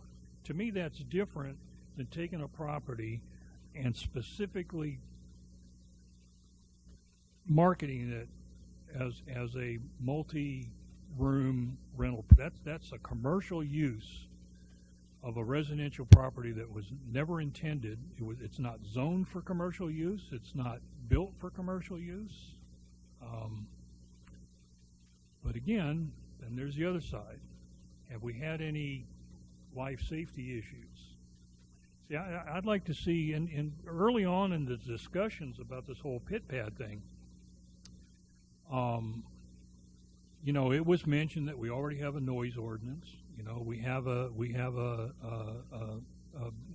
weed and trap, however you want to call it. We have ordinances that make sure you have to keep your grass cut and you put your trash out and noise. So one question would be, can the police department show us, or code enforcement show us a list of how many complaints have they had? So I have an answer for you on that. So when this kind of first came to a head a little over a year ago, about 12 to 14 months ago, and we had the first presentation on it, staff got with code enforcement, had them run numbers on the complaints that we had, the known locations that we had that we could run addresses, and then any complaints that referenced, basically rental property or renters or things like that we could associate with potentially being a short-term rental or a pit pad. They came up at the time. There were 3 properties. The one that had the most, one had an overwhelming. I think there were a dozen or a little over a dozen complaints total. Most of those complaints were all on one property. It was the property within Crossvine. Since then, I had them run this again this past week, and they got back with me on Friday and said we have had no additional complaints that we can attribute to those properties that we know about or new ones that have come in with anything that alludes us to being a short-term rental or a pit pad, because that's the other portion of all of this is, you know, if P&Z decides that these are different things, they do need to be regulated differently, I will go ahead and tell you that the only way you're ever going to have effective regulation is to require registration. And that's a much bigger concept and conversation, especially when we look at the volume and scale and scope of these things. Yeah. We've got, you know, less than 24 short-term rentals. We have a handful of pit pads, I'm sure. You know, there's 2 properties that I'm aware of. There's probably a few more that kind of wedge in there. And so that leads you to believe, you know, to ask yourself this question. If I've got 40,000 residents, which probably leads me to at least 10,000 residential properties, maybe a little bit more, what's 24 out of 10,000? You know, it's such a fraction of an issue, and I'm not discrediting it for the people that live there, but you know, to your point as well, yeah. How do you control your neighbors ever? And that's the issue. While we can sit here and say, you know, it's a fraction of the residences, it's not a fraction to the people that live next door across the street. Sure. And I'll also say that those folks who live in HOAs who have restrictions about this, who, you know, people when they end up buying houses, especially buying into HOAs, they do it for that extra security, right? So anybody who lives in an HOA, especially a strong HOA, if your trash cans are put away the next day, your lawn is mowed regularly and watered regularly, you know, you have certain property upkeep requirements. Yeah. You can't paint your house pink or, you know, some funky color. You moved into that knowing that you have those extra reassurances, those extra controls over the neighbor that are enforced through the HOA. Is it the city's role to enforce to that level? Right. That's one of the questions I'm going to ask you all to answer is, you know, yeah, this is an item that's occurring. Is it enough of an item that the city should be concerned with it, that we should regulate this versus allowing HOAs to regulate? Because I'll tell you, a number of the properties that I saw are all in HOAs. I mean, are the HOAs active about it? Do they do that? Yeah. They're able to add or remove restrictions amongst their community and add that extra level of governance to this. That folks who live, you know, out in the county or not in the city, as we will hear from them, especially as we get up on this annexation thing in the next year, are leave me alone, let me do what I want to do. I live out here in the middle of nowhere, so I can do that. And it's all about what individual tastes are and what individual people want. And again, I'm not trying to be insensitive to the neighbors, but you can you can drive through my subdivision, you can drive through Savannah Square and probably any other subdivision in Schertz, and you'll find 4 cars parked in a driveway, 2 of them blocking the sidewalk. You'll find people parked on their lawn. You'll find, you know, all of these nuisance items. You can find them in regular places without having to even talk about pit pads. Oh, sure.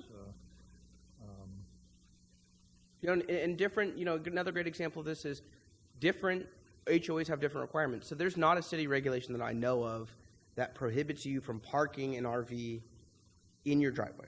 On the street there is, and I think there's like a 24, 48-hour limit. Unless they changed it. But in your driveway, I don't believe that there is one. Now, there's a number of HOAs, in fact, quite a few, that either completely prohibit you from having it on your property or restrict how long it can be there. It can be there for 48 hours, but you have to be actively washing or managing or whatever it may be. And that's what those residents chose. So the person who says, well, that's ridiculous, I want my RV, but I live here, the answer is you kind of knew that coming in that those were the requirements. Well, that's, and this goes way back, you know, to when Michelle was the director over there, Ms. Sanchez, and because I'm a motorhome owner, and it always irked me. And again, unless they've changed it, no, I cannot park it in the street, my driveway. I can't park it beside my house. I can't park it behind my house. And my argument was always, it's your street. You can tell me what to do with what I can and can't do. But where do you get off telling me I can't put it in my own driveway? Now the truth is, my driveway is not long enough, but it's just one of those principle things. But you know, I mean, and then you've got like Savannah Square. We have a voluntary HOA, so there's no enforcement. We look to the city. And so what does the city enforce? You know, weeds and trash and junk cars and Nuisance. things like that. Because what we don't regulate is we regulate high grass from a function of nuisance, but we don't regulate that your grass is living. Right. I mean, you can be like me. I'm the terrible person in my neighborhood because I'm the guy who always has the weedy lawn that's probably a little too high. And the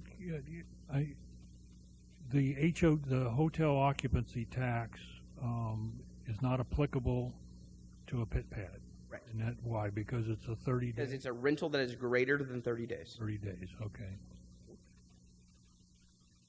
And I mean, if I could see that as justification for permitting and registration, if we were entitled to that, you know, but in this case, again, it doesn't apply. Yeah, and I can, if we're looking at a straight financial portion, I can almost guarantee that will not pay for the staff time that it takes to administer that program on 18 to 24. And the other thought, Bryce, is right now, because you said 18 to 22, but I'm assuming that's more than pit pads. I'm assuming that's straight short-term rentals only. Doesn't include the pit pads. Rentals. That's correct. And so maybe we have 2 or 3 or a handful of pit pads today, but who knows what happens? My financial advisors always said it'd be nice if we had a crystal ball. But the same thing applies to this kind of thing. Okay, so it's a minor nuisance today, but what happens if we continue to see more and more of them, and it becomes a bigger and bigger nuisance? You know,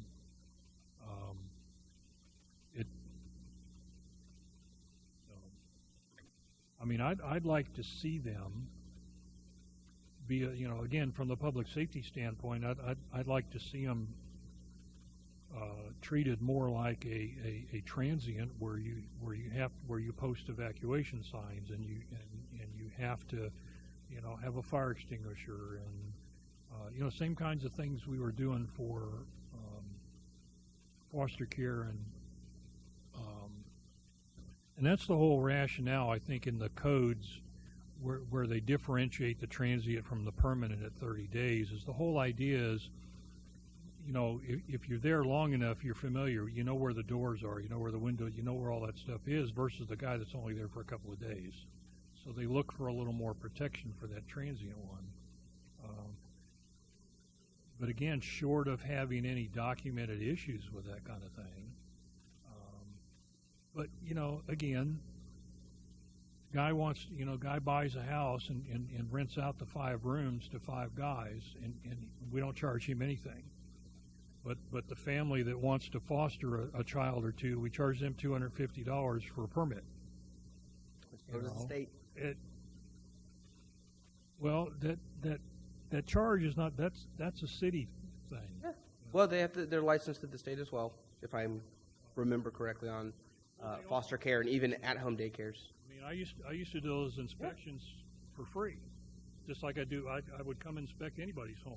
All I had to do is call and ask me. Okay, but you see the point I'm making. Somebody that's doing a community benefit by helping these kids, we're socking it to them. Okay, and yet this guy that's raking in the dough out there in Southern Schertz, he just gets off scot-free. So somehow that doesn't seem right either. Do you have any idea what's expected of us out of this whole Yeah, so what I'm looking for is, ultimately what we need to define is, are these 2 uses the same as single family, or are they different? Which then leads staff to go into, what are they, and we'll come back to you at a later time with options for how we can define them, whether that's most likely creating new land uses in the permitted uses table, and then having a discussion with P&Z about what zoning districts is this new land use appropriate for, what should the definition of this new land use be, how do we apply it, do we need to break it up any further, those kinds of things. And then from there, we'll start working through code amendments to bring back to P&Z to then take up to council. If the commission decides Nope, these are both the same as, in our opinion, the same as one-family detached dwelling. Then what I'm looking for is a consensus among Planning and Zoning Commission on that, so that staff can take that back to City Council and say, after vetting this through Planning and Zoning Commission, they feel that this isn't really an issue and that they're kind of all the same and thus doesn't need any additional regulation, or a hybrid of the both. You may say, yep, short-term rental, that's different than pit pad. We don't think that's a big issue right now. We'll just sit on it, wait, see how it goes, keep us up to date. Pit pads, we think that's a bigger issue. We want to regulate this from a life safety perspective. Staff come back to me with new options of how to classify and how to zone this, because the problem that we're going to run into is I'm going to have a really hard time trying to regulate short-term rentals, and especially trying to regulate pit pads, if we're going to try to say that it's the same land use as a one-family dwelling detached, because I now have this qualifier on there. It's probably a little easier with the short-term rental, because leading into the little preview for the next part, building code's going to come back on short-term rental, and it's going to say it's the same as one-family dwelling, because it's same occupancy, that kind of portion. Well, we have this 6 months or 30 days and then 6 months or more. And I understand what we're talking about, and I'm listening to all of this, but still at the same time, I think Mr. Outlaw posed that question when he started, is what is the difference between what we're discussing with these rentals and the three houses within ball throwing distance of mine that rent long-term or short-term? They just want to rent. Yeah. They had to move out of the house and move somewhere else because of the job. And that house is for rent. So what's the difference? Is it because, they're coming in here for Fiesta, so we're only renting, we're talking about this renting for the month of, is that the key, or is it's just somebody who's not the owner of the house? Yep, and so that's exactly what I'm looking for from y'all, is, in at least my personal opinion on this, to kind of guide this a little bit as well, what is a home? What is a dwelling? How do we, we have all of these very static UDC definitions, but functionally, what is it? It's a place where people live. They eat there, they prepare meals there, they are entertained there, they sleep there. That is kind of what a definition of, how we use homes. Does it make a difference, to your point, Mr. Evans, that it's, how long have you lived at your house, Mr. Greenwald? Two of those houses that I just spoke about, I don't have any problems with. The third one, everything we had on the screen earlier about noise, trash, grass, but they're a long-term rental.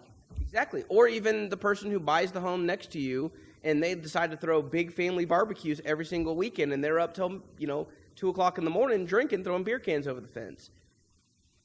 You can control it the same way by calling the police saying, hey, they're littering on my lawn, come shut them down, tell them to quiet down.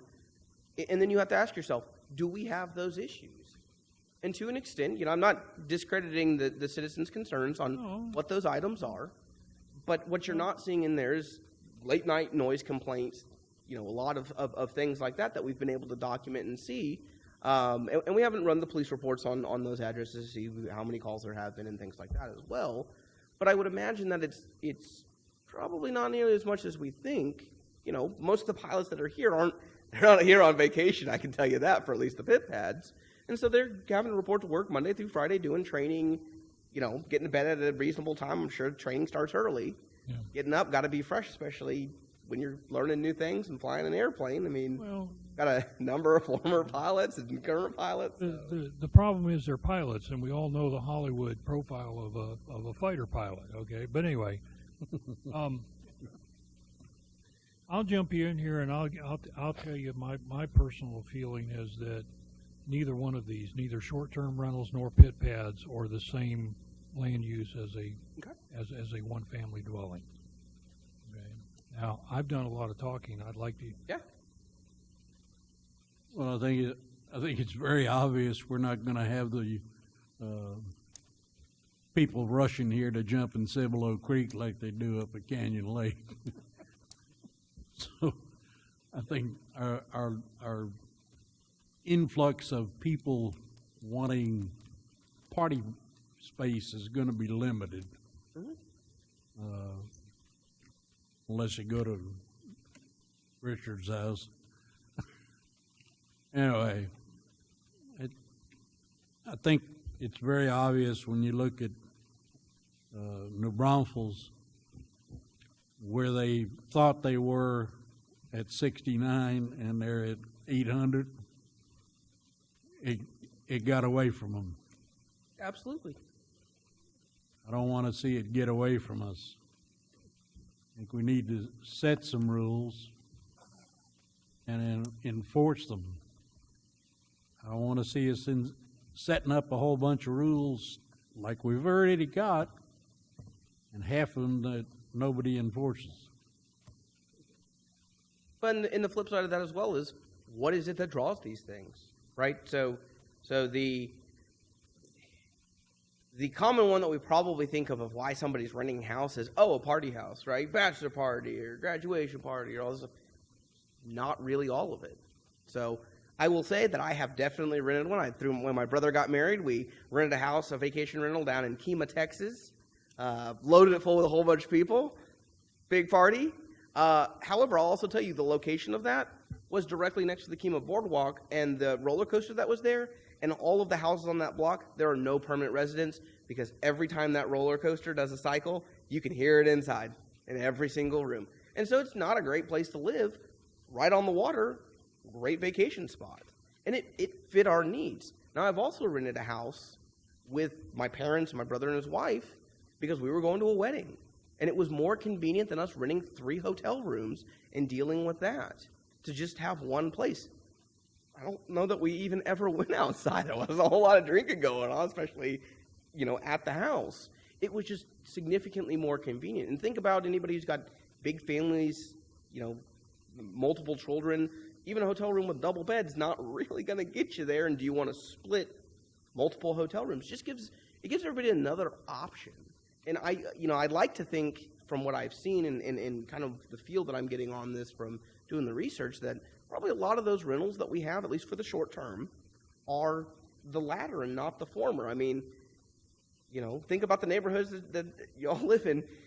Somebody going to come just to party at your, look at some neighbor's back fence. Those areas that we see those events happening are destination locations. They're much larger tracts of land. They're much bigger homes. They've got a view. They're next to the water. They've got some kind of amenity that's really kind of driving that tourism portion, as opposed to it's just more convenient for what you want to do to rent a home. But, fair enough. Please disagree with me if that's not the way you all feel, and so that we can start understanding and start forming a consensus of, is it the same? Is it not? Do we need to regulate? Do we not? And that way I can come back to you all with very pointed information to keep pushing this forward. My concern would be if most of these places are in HOA-controlled areas, are we going to now start infringing on HOA rules to control it by the city? And I sit on a board of directors for my HOA, and I'll tell you, I don't want you in my neighborhood. We control it. And that's the way it should be, okay? So if there's an HOA there, and the folks are having problems with these pit pads or whatever, the HOA should address it to whoever owns that property, not the people that are renting it, but whoever owns that property, and they know who that property owner is. Just my opinion. Okay, I've been real quiet. When we talk about single-family residential zoning, R1, R2, whatever it is, are we talking about the type of building and the building code to construct that building, or are we talking about the intended use of that zone?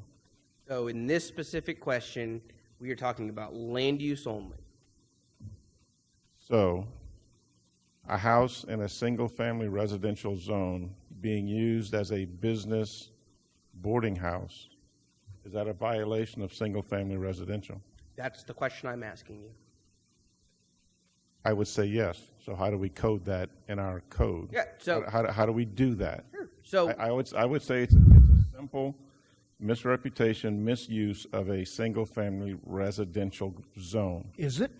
We have a section of code for the city that says you may have home occupancy work things. yeah, we have home occupation. And therefore, that home occupation is allowed By a single family. in single family. Yes, sir. You By- just can't by- hang by a a- shingle out on the street. By a single family, not by 7 unrelated individuals. I think where I you're don't know. going with Do we want to go that way? No, but what I'm telling you is our regulation just says you apply. It doesn't say how many of you there are. It doesn't care if there's you and 2 neighbors from down the street or across town that work in that home. Well, there are restrictions on number of unrelated or number of people who don't live in the home who can also be there on home occupation. I think where the lapse here is Mr. Bro, and correct me if I am misunderstanding you, is that your interpretation of this is that this pit pad and the way it is used is not a one-family dwelling detached per our code, or what we would consider traditional home, but instead it should be a commercial use, maybe boarding house, maybe lodging house, maybe something else, as a different use that is maybe permitted, maybe not, but is not the same land use as a one-family home. Kind of yes. Okay. And I listened to all the public comments, and that's time I'll never get back in my life. But anyway, I listened to all the public comments, and a very common theme throughout all these comments was, I bought a house in a single-family residential neighborhood. This is not what I expected.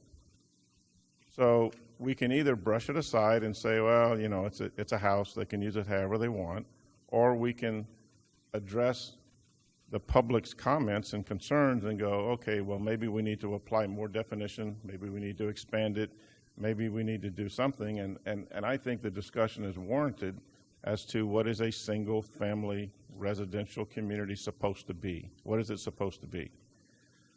Okay, next. I think you summarized what a lot of the people were talking about, were concerned about. I went to talk to the neighbor that lives next door to the pit pad in Crossvine. Just so happened he was violating his HOA code himself, but that's another story. He said he and another neighbor have proof that since that house opened as a pit pad, his appraisal value has decreased $20,000 or $30,000. He has proof. So if you're looking for it, go talk to the neighbor on the left side of the house. He's already done it. In one of the public comment, well, in one of the meetings, and I brought this to you yesterday, the mayor made a direct request to Mr. Santee, can you research state law, come back to us with a presentation, and this was months ago. Has he done that, and has City Council received a presentation from Mr. Santee? I don't believe so. Okay. The mayor asked him directly. He wanted it in a week or 2 weeks. Mr. Santee hasn't done it.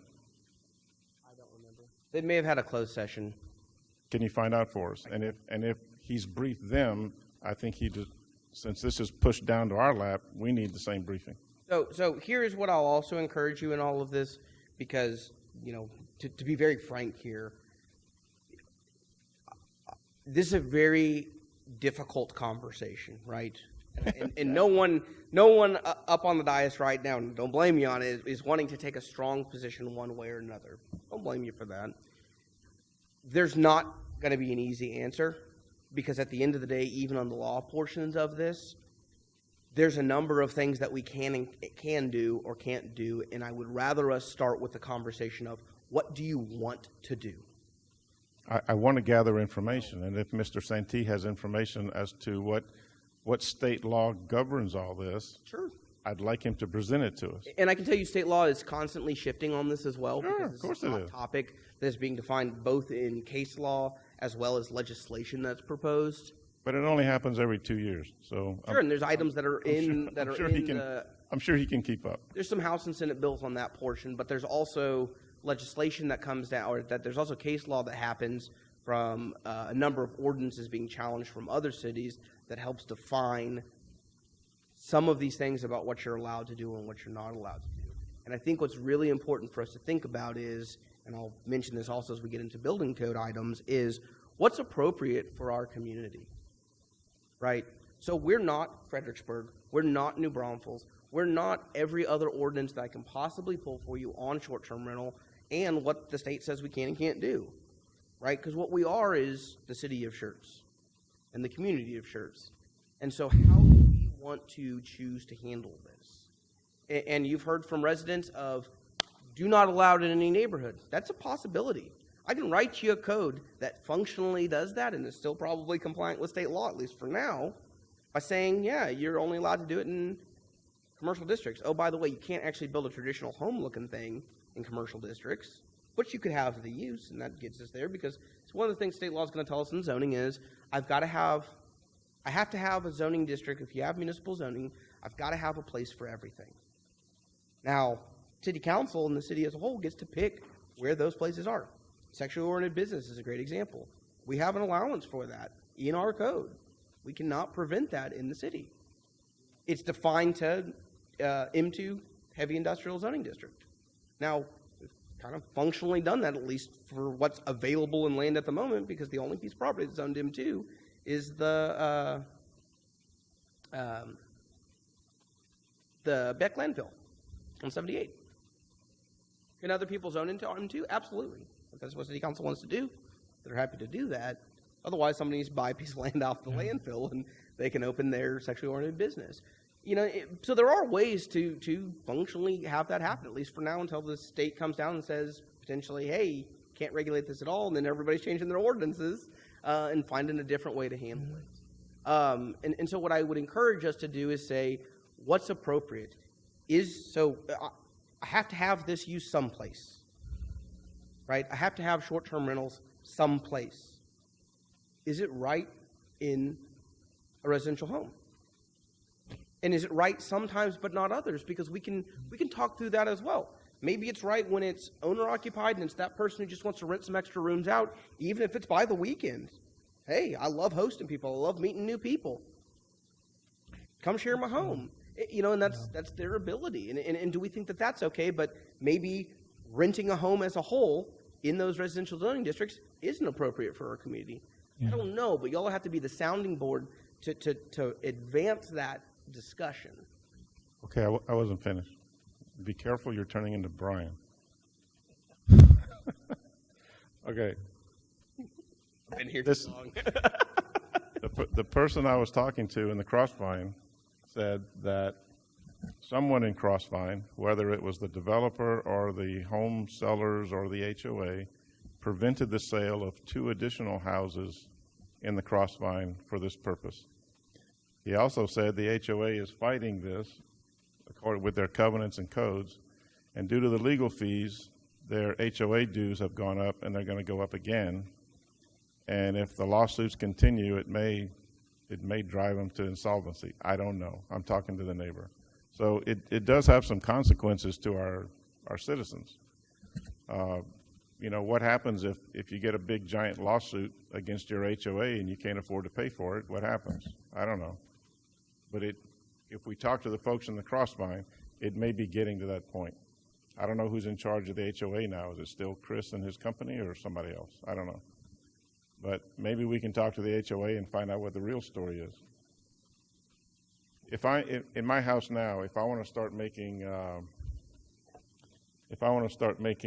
birdhouses and sell them retail, I can make a website, I can make a business, and I can run a business from my house.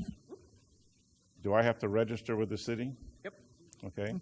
There are restrictions. I can't let the paint fumes go to my neighbor's house. I can't. There are certain businesses you can't even do. Okay, we'll have that. If we're going to let this occur,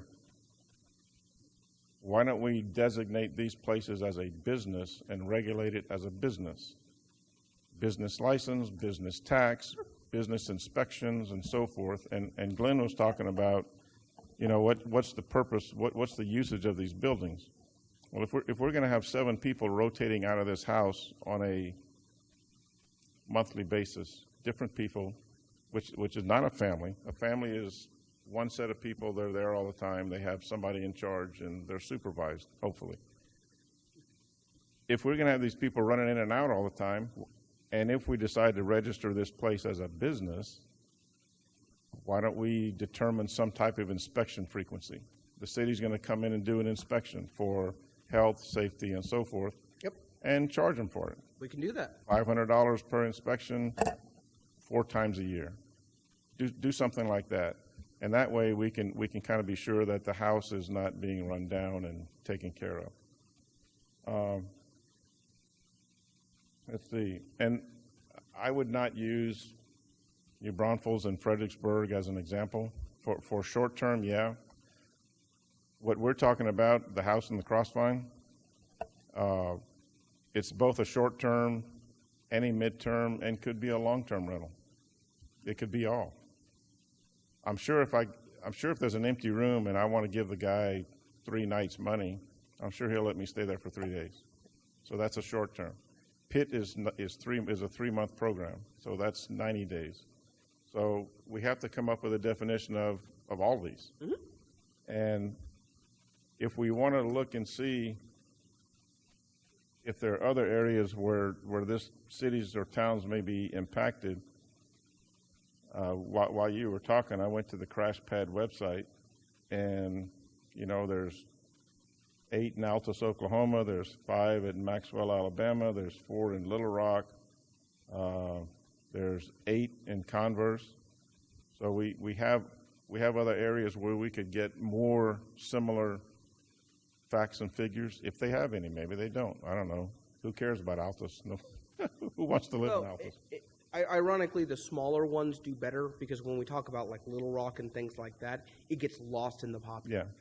Because it represents such a small amount that I'm sure even in Little Rock, the short-term rentals is a bigger issue. Well, I said I meant Little Rock Air Force Base. Yes. There's 4 of them up there. It may be in a podunk town near Little Rock Air Force Base. So it may be better to compare those areas and call them on the phone and say, what are you guys doing? Is it a problem or not? And either get a yes or no. Better than Fredericksburg and New Braunfels, I think, for our comparison. But I think if we want to permit these things, I'd say make them register as a business, identify it as a business, and inspect it as a business and put the business restrictions on them, just like if I had a business in my house. And would you consider the short-term rental, a true short-term rental, the same as what you just described with the pit pads? Yes, it's a business. Okay. No, nobody's come to us with complaints about short-term rentals. So that I've heard. Yeah. So the aggregated into this conversation is that because what I'm going to go ahead and let you know is we're going to have a really hard time. I have to address both of these issues right now, right?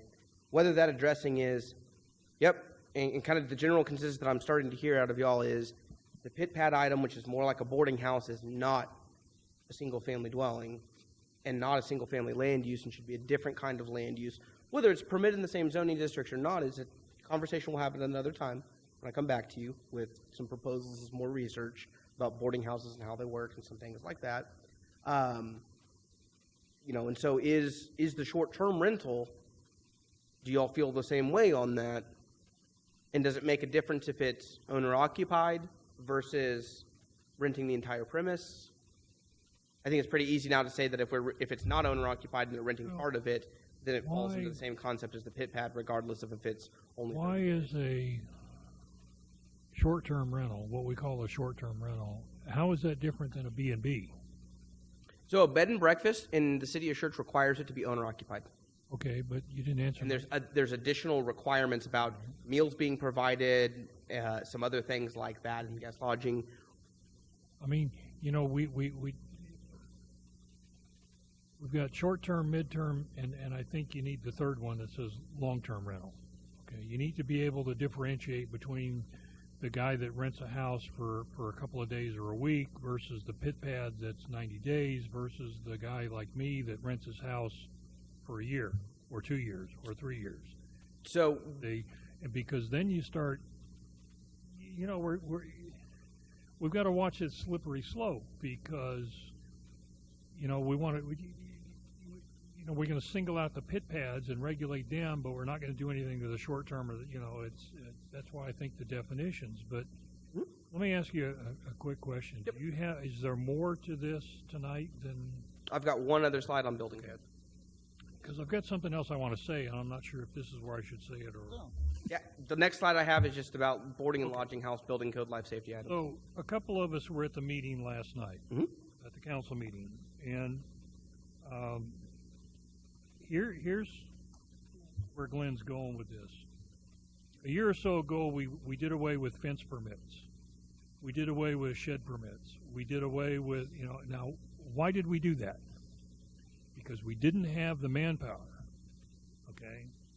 And so we're sitting here tonight considering whether or not we want to create another regulatory requirement, okay? And Mr. James was on the hot seat last night for those of you that weren't here. Council wanted to know why it's taking so long. They want changes to the UDC. Why is it taking so long? And really, Mr. James took a lot of heat last night, and the answer is they can't do everything at once. They don't have the people. We don't have the people. We only meet twice a month. So where I'm going with this is I'm not saying we shouldn't, okay? I don't think it would hurt the city to have a definition for short-term, mid-term, and long-term rentals, to have a definition for boarding house, lodging house, and whatever else you want to throw out there. But I'll share with you that we had this same kind of, it wasn't the actual complaints, but there's another group out there called a group home, and that's meant for, really for care. And boy, anytime neighbors got wind of somebody wanting to have a group care, a group home in their neighborhood, no, not in my backyard. But so part of me is saying I'm not sure it would hurt to create the definitions, and then as Bryce is saying, then we could look at these definitions and we could say, yeah, a pit pad is a boarding house or a lodging, whatever we decide. And then, as you've been saying, then the next step would be, where are we going to allow that use? Exactly.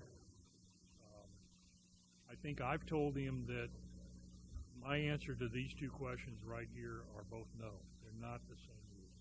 And I think that's what Mr. Brode, if I understood him correctly.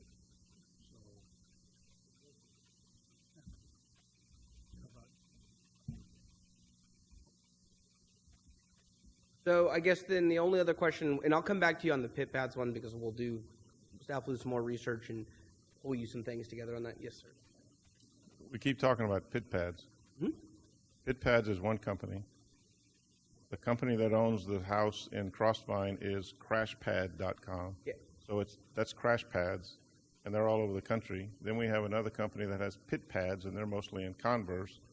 So, we need to, just for the folks who haven't done the little bit of research that I did, we're talking about different animals. It's the same usage, but we're talking about different companies, different people. Right. So when I say pit pads, I'm not referring to any specific company. I'm referring to this phenomenon use that we have going on, which is associated with Randolph Air Force Base, pilots that are coming in, renting individual rooms in non-owner occupied structures for periods greater than 30 days, which we'll relabel it to something else at our next meeting, probably boarding or lodging houses. Pit pad is another company. Yeah. So. I think that's where the definitions would help, because then we could stop calling them pit pads. Exactly. Pads. We could start calling them boarding houses. Because what if it's not the Air Force that's doing it, and it's students or something like that with college come in, or a variety of other things, because it really is more like a lodging house or boarding house. And so staff will come back with some definitions related to that and an outline of some framework about how to determine what zoning districts we think it should be permitted in or not, to kind of discuss this so that staff can prepare an actual Unified Development Code update to that. So the question that I have for you, though, on short-term rentals, and I guess this kind of segue into this. So, building code regulations related to life safety that are the major differences between one and two family dwellings. Let me get my building code terms correctly. 1 and 2 family dwellings and a slew of other things, which could be lodging houses, boarding houses, dormitory. A hotel falls under this to an extent as well, a little less so, but the first 3 for sure fall here. And so these are 2 existing dwellings. So if I took an existing home and I now deem it to be a boarding house, whatever definition we come up with that to be, as long as it's kind of in conformance with the building code as well, would require posted evacuation plans in all of the sleeping rooms. It requires a R13 residential fire sprinkler system, or upgrading items to be 1-hour fire-rated walls in between bedrooms, as well as a 20-minute fire-rated self-closing bedroom door. Those are the very general portions. Once I get into until I get typically into a larger structure, I may also be talking now about exit signs and emergency lighting. Typically in a single-family home, that's not going to be big enough to really hit that. And so that will lead into a conversation going forward, at least with boarding houses, to say, as I'm getting the consensus that this is something different, then we'll include this in our next part of the conversation, because it also then brings into fact of how do I convert existing residential structures to then be a different use, much like we have homes on Main Street that have now been rezoned to Main Street mixed use or general business or being used for commercial enterprises. They have to update life safety items and some other code things to be compliant and have a business there. Those similar kinds of things may be something that's required on this as we work through this as a group. But I guess looking for a little bit more guidance on where y'all want to go with short-term rentals specifically, so excluding the pit pads and boarding houses. I think I'm hearing y'all loud and clear, which is it's something different. Come back to us with maybe some definitions, some land use proposals, and let's vet through it that way. On the short-term rental, how do y'all want to start working through and defining that?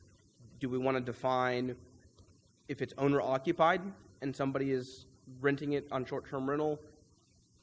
Do we want to classify that in there? Do we want to make a distinction between that and a property that is rented as a whole, that's not owner-occupied? So another example from some other cities for you is, like the city of San Marcos has a short-term rental ordinance. Their requirement is you have to be a permanent resident. There has to be a permanent resident that is attached to that home, whether it's a longer-term renter that has their driver's license address changed and actually lives there, or it's truly the owner who occupies it. They're allowed to do short-term rentals, whether that's renting it out, buy the extra room, or, hey, we're going on vacation for a month, I'm going to rent my house out, or I'm out this weekend, I'm going to rent my house out. Those kinds of things, which occurs. That's a very common thing. They allow it on that level, and it is allowed in residential zoning districts, but they don't allow short-term rental of just a vacant piece of property as a whole in residential, or a non-occupied. So, I mean, what's y'all's general feel for what you think? And again, it goes back to that definition of how does this property function, and is it fundamentally different based on time? Because you're going to hear me like a broken record say, sometimes it is, sometimes it isn't. I think a lot of this is in scope and scale. Because I think, I've had neighbors who are absentee. They'll be gone for months at a time. You look at oil field workers, is a great example of that. It's a real popular occupation in Texas. They're gone for several weeks at a time and then back for a week, several weeks at a time, back for a week.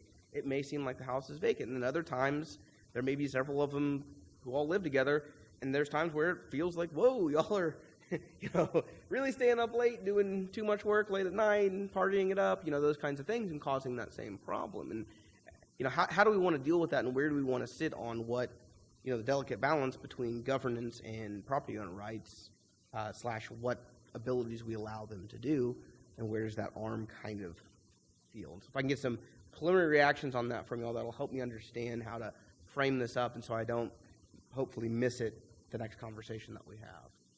Well, I think there is a difference between an owner-occupied rental and a non-owner-occupied rental, just because, it's my house, I'm living there, so I may Well, I'm going to continue, my everyday thing, mowing the grass, taking the trash out, Sure. painting all that stuff. Whereas the absentee person, they're not there to make sure that stuff gets done. So, and again, it's a cost thing. Is it worth the cost? But again, I can see the big benefit to regulating short term is collecting the hotel tax. At least that's something you can point to and say, I need to know you're there, so I make sure you pay your taxes. These things you're showing me here, yeah, maybe not. We can always say if it's, again, the answer was always it depends. If you've only got 5 people, it doesn't apply. If you've got 6, it applies. So there's always that kind of thing. But again, these are some of the things I was pointing out. You don't find these in a single family. The International Residential Code does not require this stuff. Yep. And so one of the things in the 2018, it's in 2012 as well, 2012 through 2018, that Gil Durant and I found as we were looking into this is there is an allowance for lodging houses with 5 or fewer rooms and 10 or fewer occupants that are owner-occupied to be constructed under the IRC, the International Residential Code, but they do require a residential sprinkler system. And the way they define that is 1 or more rooms for lease. Now, if you take a real strict definition of that, if you have a widow who then wants to lease out an extra room in her house to have a companion or somebody she met at whatever group kind of thing, of just someone else living there, that now becomes a lodging house. And in theory, in code, we need to require them to retrofit to this level. I think everybody's going to say that is crazy and ridiculous. And I will tell you that Gil and I called about 9 or 10 cities, our target cities, surrounding cities, informed them of this provision. Most of them are like, yeah, even on the short-term rentals, we view short-term rentals as single-family dwellings because that's what it is. Now, when I talked to them about the boarding house concept, they were like, we don't really have those, but that wouldn't be this. That's something different. And so, fair enough to how you all come out on this so far, it's a little similar of, yeah, boarding houses is just something different. It needs to be treated differently, but, do you feel that same way on this short-term rental? And again, this doesn't get into the fact of where we want to locate them, if we want them in residential, if we don't want them in residential, do we only want them in multifamily, kind of how do we want to deal with that? And we'll have that conversation at another time. I think this is a bigger conversation, a higher level that we're at right now, just to say, hey, is it the same? If I choose, I live in a 2-bedroom house, if I choose to pick up a roommate, if they live there, if I sign them up for a 6-month lease, which is a pretty standard lease, you can have year leases as well, and then they can even turn into months to months. Is that different than me just renting that by the weekend to somebody? Well, if we have if everybody up here has agreed that basically it sounds like these are all businesses, then you start from the concept of their businesses and go to dividing them up. Okay. So that you have a chart that you could say, this one belongs on this side of the business, this one belongs on this side of the business. There may be some, when you do that we decide aren't a business, so how do we take them out of this proposition? Okay? But I think you're going to have to sort them out. The kinds of use that you're talking about, you're going to have to sort them out. Because we don't, even in our business categories, don't have a definition that's suitable for any of this stuff. Yeah, exactly. And this is the conversation that we're having. It is near impossible, and unfortunately, I know y'all would maybe sometimes love it, probably not all the time, if I could just read your minds and know what everyone was thinking and just get it right. Instead of me floundering up here at the next presentation saying, like, this is what I thought I heard, I want to make sure that I'm very clear so my effort and time put into this can be very specifically directed towards the outcome and output that y'all are looking for. And while nobody has their mind made up yet of exactly what all this stuff is, you have a general idea, and that's what I'm trying to probe so that I understand where to draw those breaks. Sounds like one of the breaks I have on a short-term rental is potentially come back with owner-occupied versus non-owner-occupied and what that means, right? We seems to be by the room on non-owner-occupied now falls into my boarding house portion, regardless of if it's even less than 30 days, because it seems like it's something different in y'all's mind. This is a different use than somebody renting out extra rooms in their house. And then that goes to the point also when you mentioned, Mr. Evans, about it being a business, is somebody who signs up for a 6-month lease. I own the house next door to me as well. I don't, but if I did, and I lease that out to somebody for 6 months, that's a business also. So how do I draw that line between what's a business and what's not, as y'all define this in that regard? Because I'll go ahead and tell you, and especially with younger generations, property ownership's not an important thing. There are more renters than there ever were. This is a phenomenal market for making money as a landlord, even on single-family houses, let alone anything multifamily, because folks, my generation after me are very transient. We also don't expect to work in the same place for 40 years. I'm going to have 10 careers in my life. That kind of thing. And that's just... Here's why this thing is so squishy, okay? That scenario you just proposed, where you buy the house next door and you lease it out for 6 months, okay? Yeah. To somebody. Sure. I would tell you that that's the proper use of a single-family home, and is different from putting 5 or 6 different, putting a different person in each bedroom. Exactly. Say. Yeah, and we've identified that. So,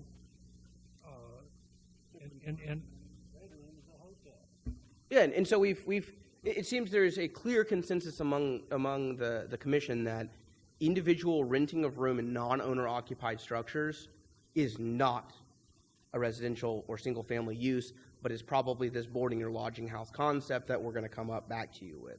And so my question is, the ones that are owner occupied, as Mr. Evans brought up, these are commercial businesses, is my example of several months at a time, 6 months, 3 months, where do we draw that line, and help me understand when that becomes something different? When I'm not talking about renting out individual rooms, it's one lease. I wish I could. To a group of people. But here, I'm sitting up here thinking as a former law enforcement official, one of the elements of a crime is intent.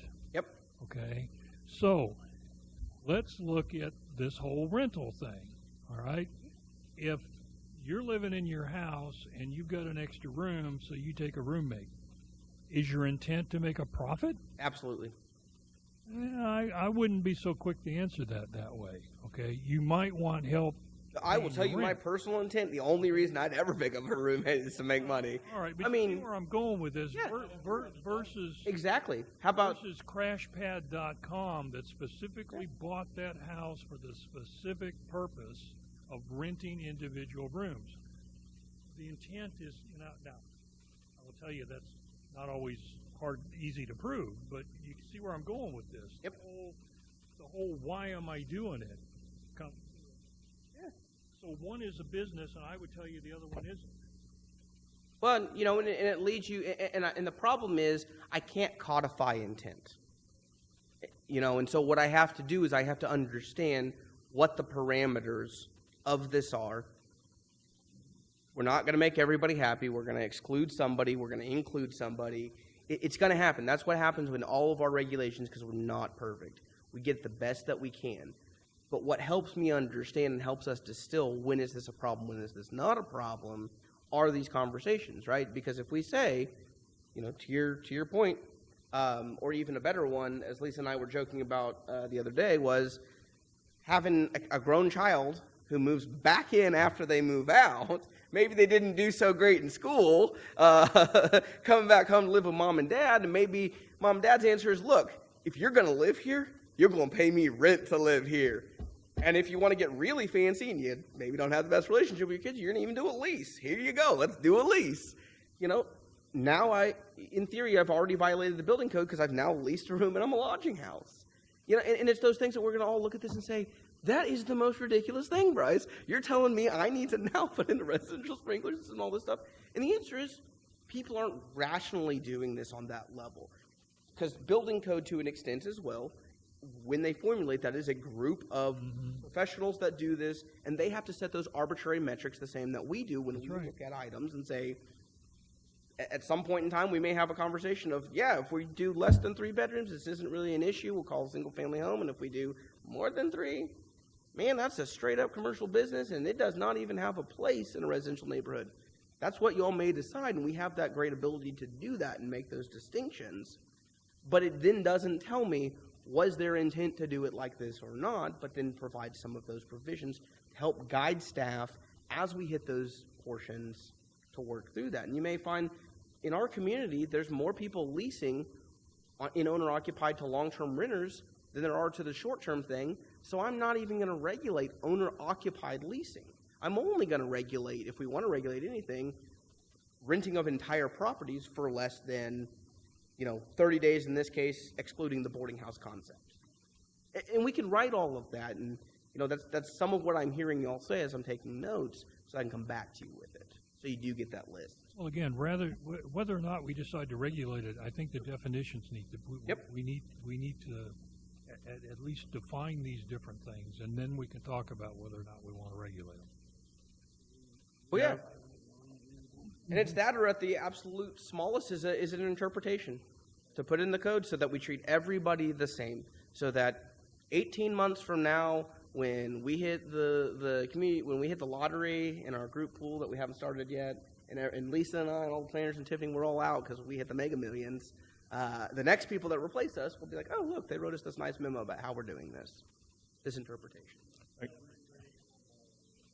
So, I got a couple more things. Yep. I've yet to find a hotel that didn't have a on-site manager and staff. So I don't know. Some people think of these things as hotels. We can maybe think of that. The other thing, on a design standard, when we design a neighborhood and we put houses on a street, what are the parking requirements? What do we determine as parking requirements? 2 off-street parking spaces. So does it matter whether or not I have a 1,500 square foot 2-bedroom house or I have a 5,000 square foot 7-bedroom house? Nope. Should we think of changing that? I don't know. That's a question for y'all. Because if we look at the Crossvine, there's some big houses out there. If that's going to be the norm out there, should we look at coming up with a revision to the code that says if you're going to have, that applies to a 1 to 4 bedroom house. If you're going to have a 5 to 7 or more bedroom house, you need to provide for more parking place. Well, the assumption is that the bigger houses, you have more people living in them, and I'm not sure that's necessarily true. But I tell everybody my story. When both of my children were still living at home, I had my car, the wife's car, son's car, daughter's car, and my city car. So there's one family with 2 off-street parking spaces trying to park 5 cars. And it's not unusual to see that as you drive through the neighborhoods. It's not nowadays, now that everybody has a car and a family, but we have, if we had more on-street parking in the Crossvine again, we could alleviate several of the issues that the neighbors have. So is our design standard inadequate when we reach a certain point and go above a certain number of bedrooms? So the flip side of this that I will also push on you, my personal opinion is no, I don't think it is. I think 2 parking spaces is probably adequate. The flip side of this that is a common misconception, and I think it's a great one and a great conversation to have for another time, is about roadway design, how we use roads, right?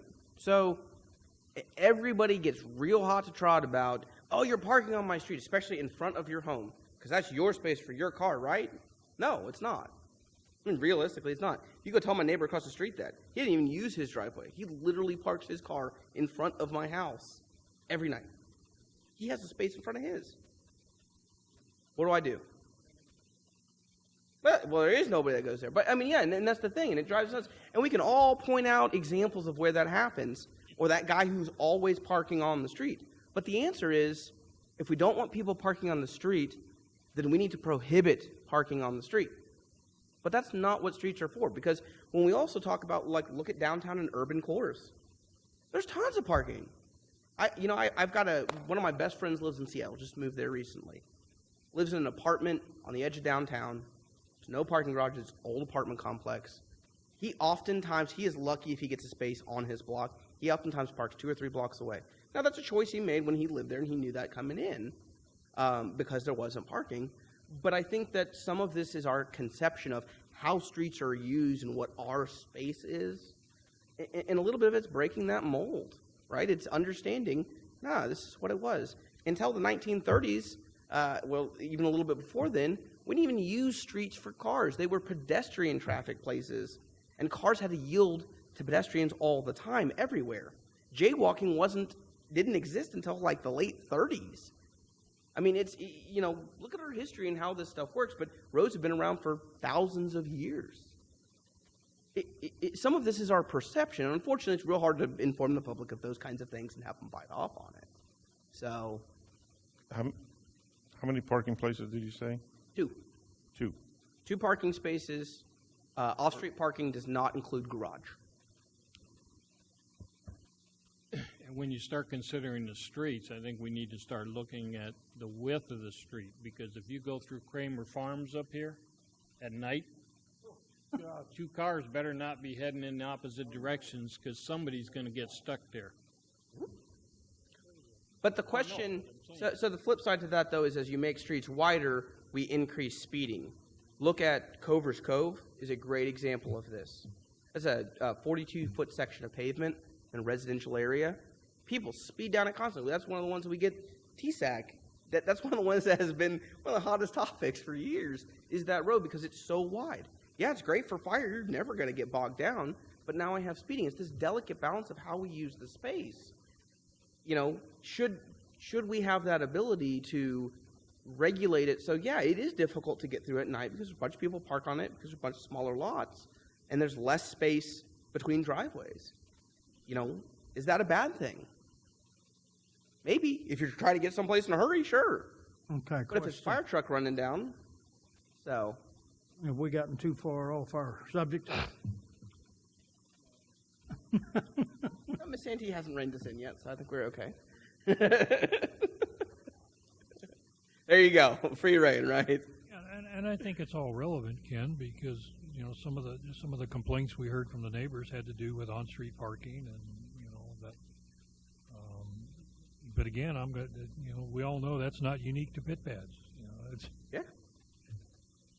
And I will tell you that I watched street width like a hawk. But Forsyth Park, where my house is, you park a car on each side, and there's still 12 or 13 feet. So as Gordon pointed out, it's not two-way traffic, and so we've learned to maybe pull over, let this one go by. But there's no issue getting a fire truck or a garbage truck or even a school bus, okay, down that street. It's not ideal. It'd be nice if, but what's Savannah Drive? That's 60 feet, maybe. So it's collector class. It should be 42 feet of pavement. It may be a little bit more because of the bike lanes. See, that's the kind of width you would need to be able to park on both sides and still have two-way traffic, and that's. Yeah, we typically account for 8 feet in parallel parking, which most cars aren't 8 feet, but with about a foot off the curb kind of thing. And so in our standard cross-section, we have 30 feet of pavement on a residential road, 8, and so that's 16 of basically parking, and I've got another 14 of center drive lane, which is not enough for two-way traffic.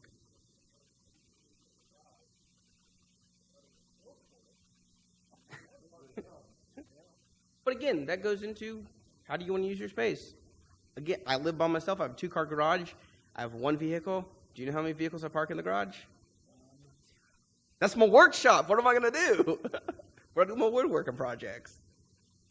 Well, it gets parked in that when it hails. I'll go ahead and tell you. Like, stuff's on wheels. It moves out the way. Yeah. So, and that's the ability. In the P&Z and City Council approved in the Crossvine Garden Home Plan Development District for their alley-loaded, basically, homes, that their actual driveway is only like 3 or 4 feet they're requiring per the HOA documents that they park vehicles in it, and you can't have it obstructed with storage.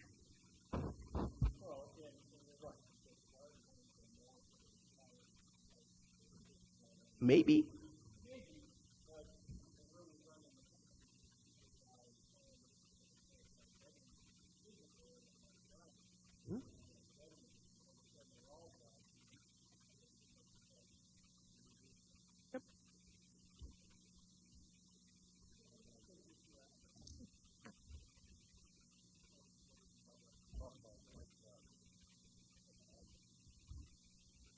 All right, your public hearing is still open. All right, we're going to shut down the public hearing at 8:33. I appreciate y'all appeasing me for this. I'll try to come back it'll probably be a couple meetings. I need to pull this stuff together. But it sounds like the next conversation that we'll have is truly separating these two concepts. So we'll talk short-term rentals in its own bubble and boarding lodging houses in its own bubble, and kind of work through the process independently on those. So thank you very much. I appreciate it. All right, as 5A was a workshop discussion public hearing, there is no action to be taken on it. We will now move to item 6A. Request by commissioners to place items on a future P&Z agenda. Anybody? Thank you. All right, B. 6B, announcements by commissioners. Any commissioner got anything he needs to impart about events, city things that he's attended, continuing education, deviant city staff? No. Okay, 6C, announcements by city staff. Y'all got any deviant things to tell us? All right. Then number 7 is adjournment. Do I hear a motion? You got it. All right, we are now adjourned.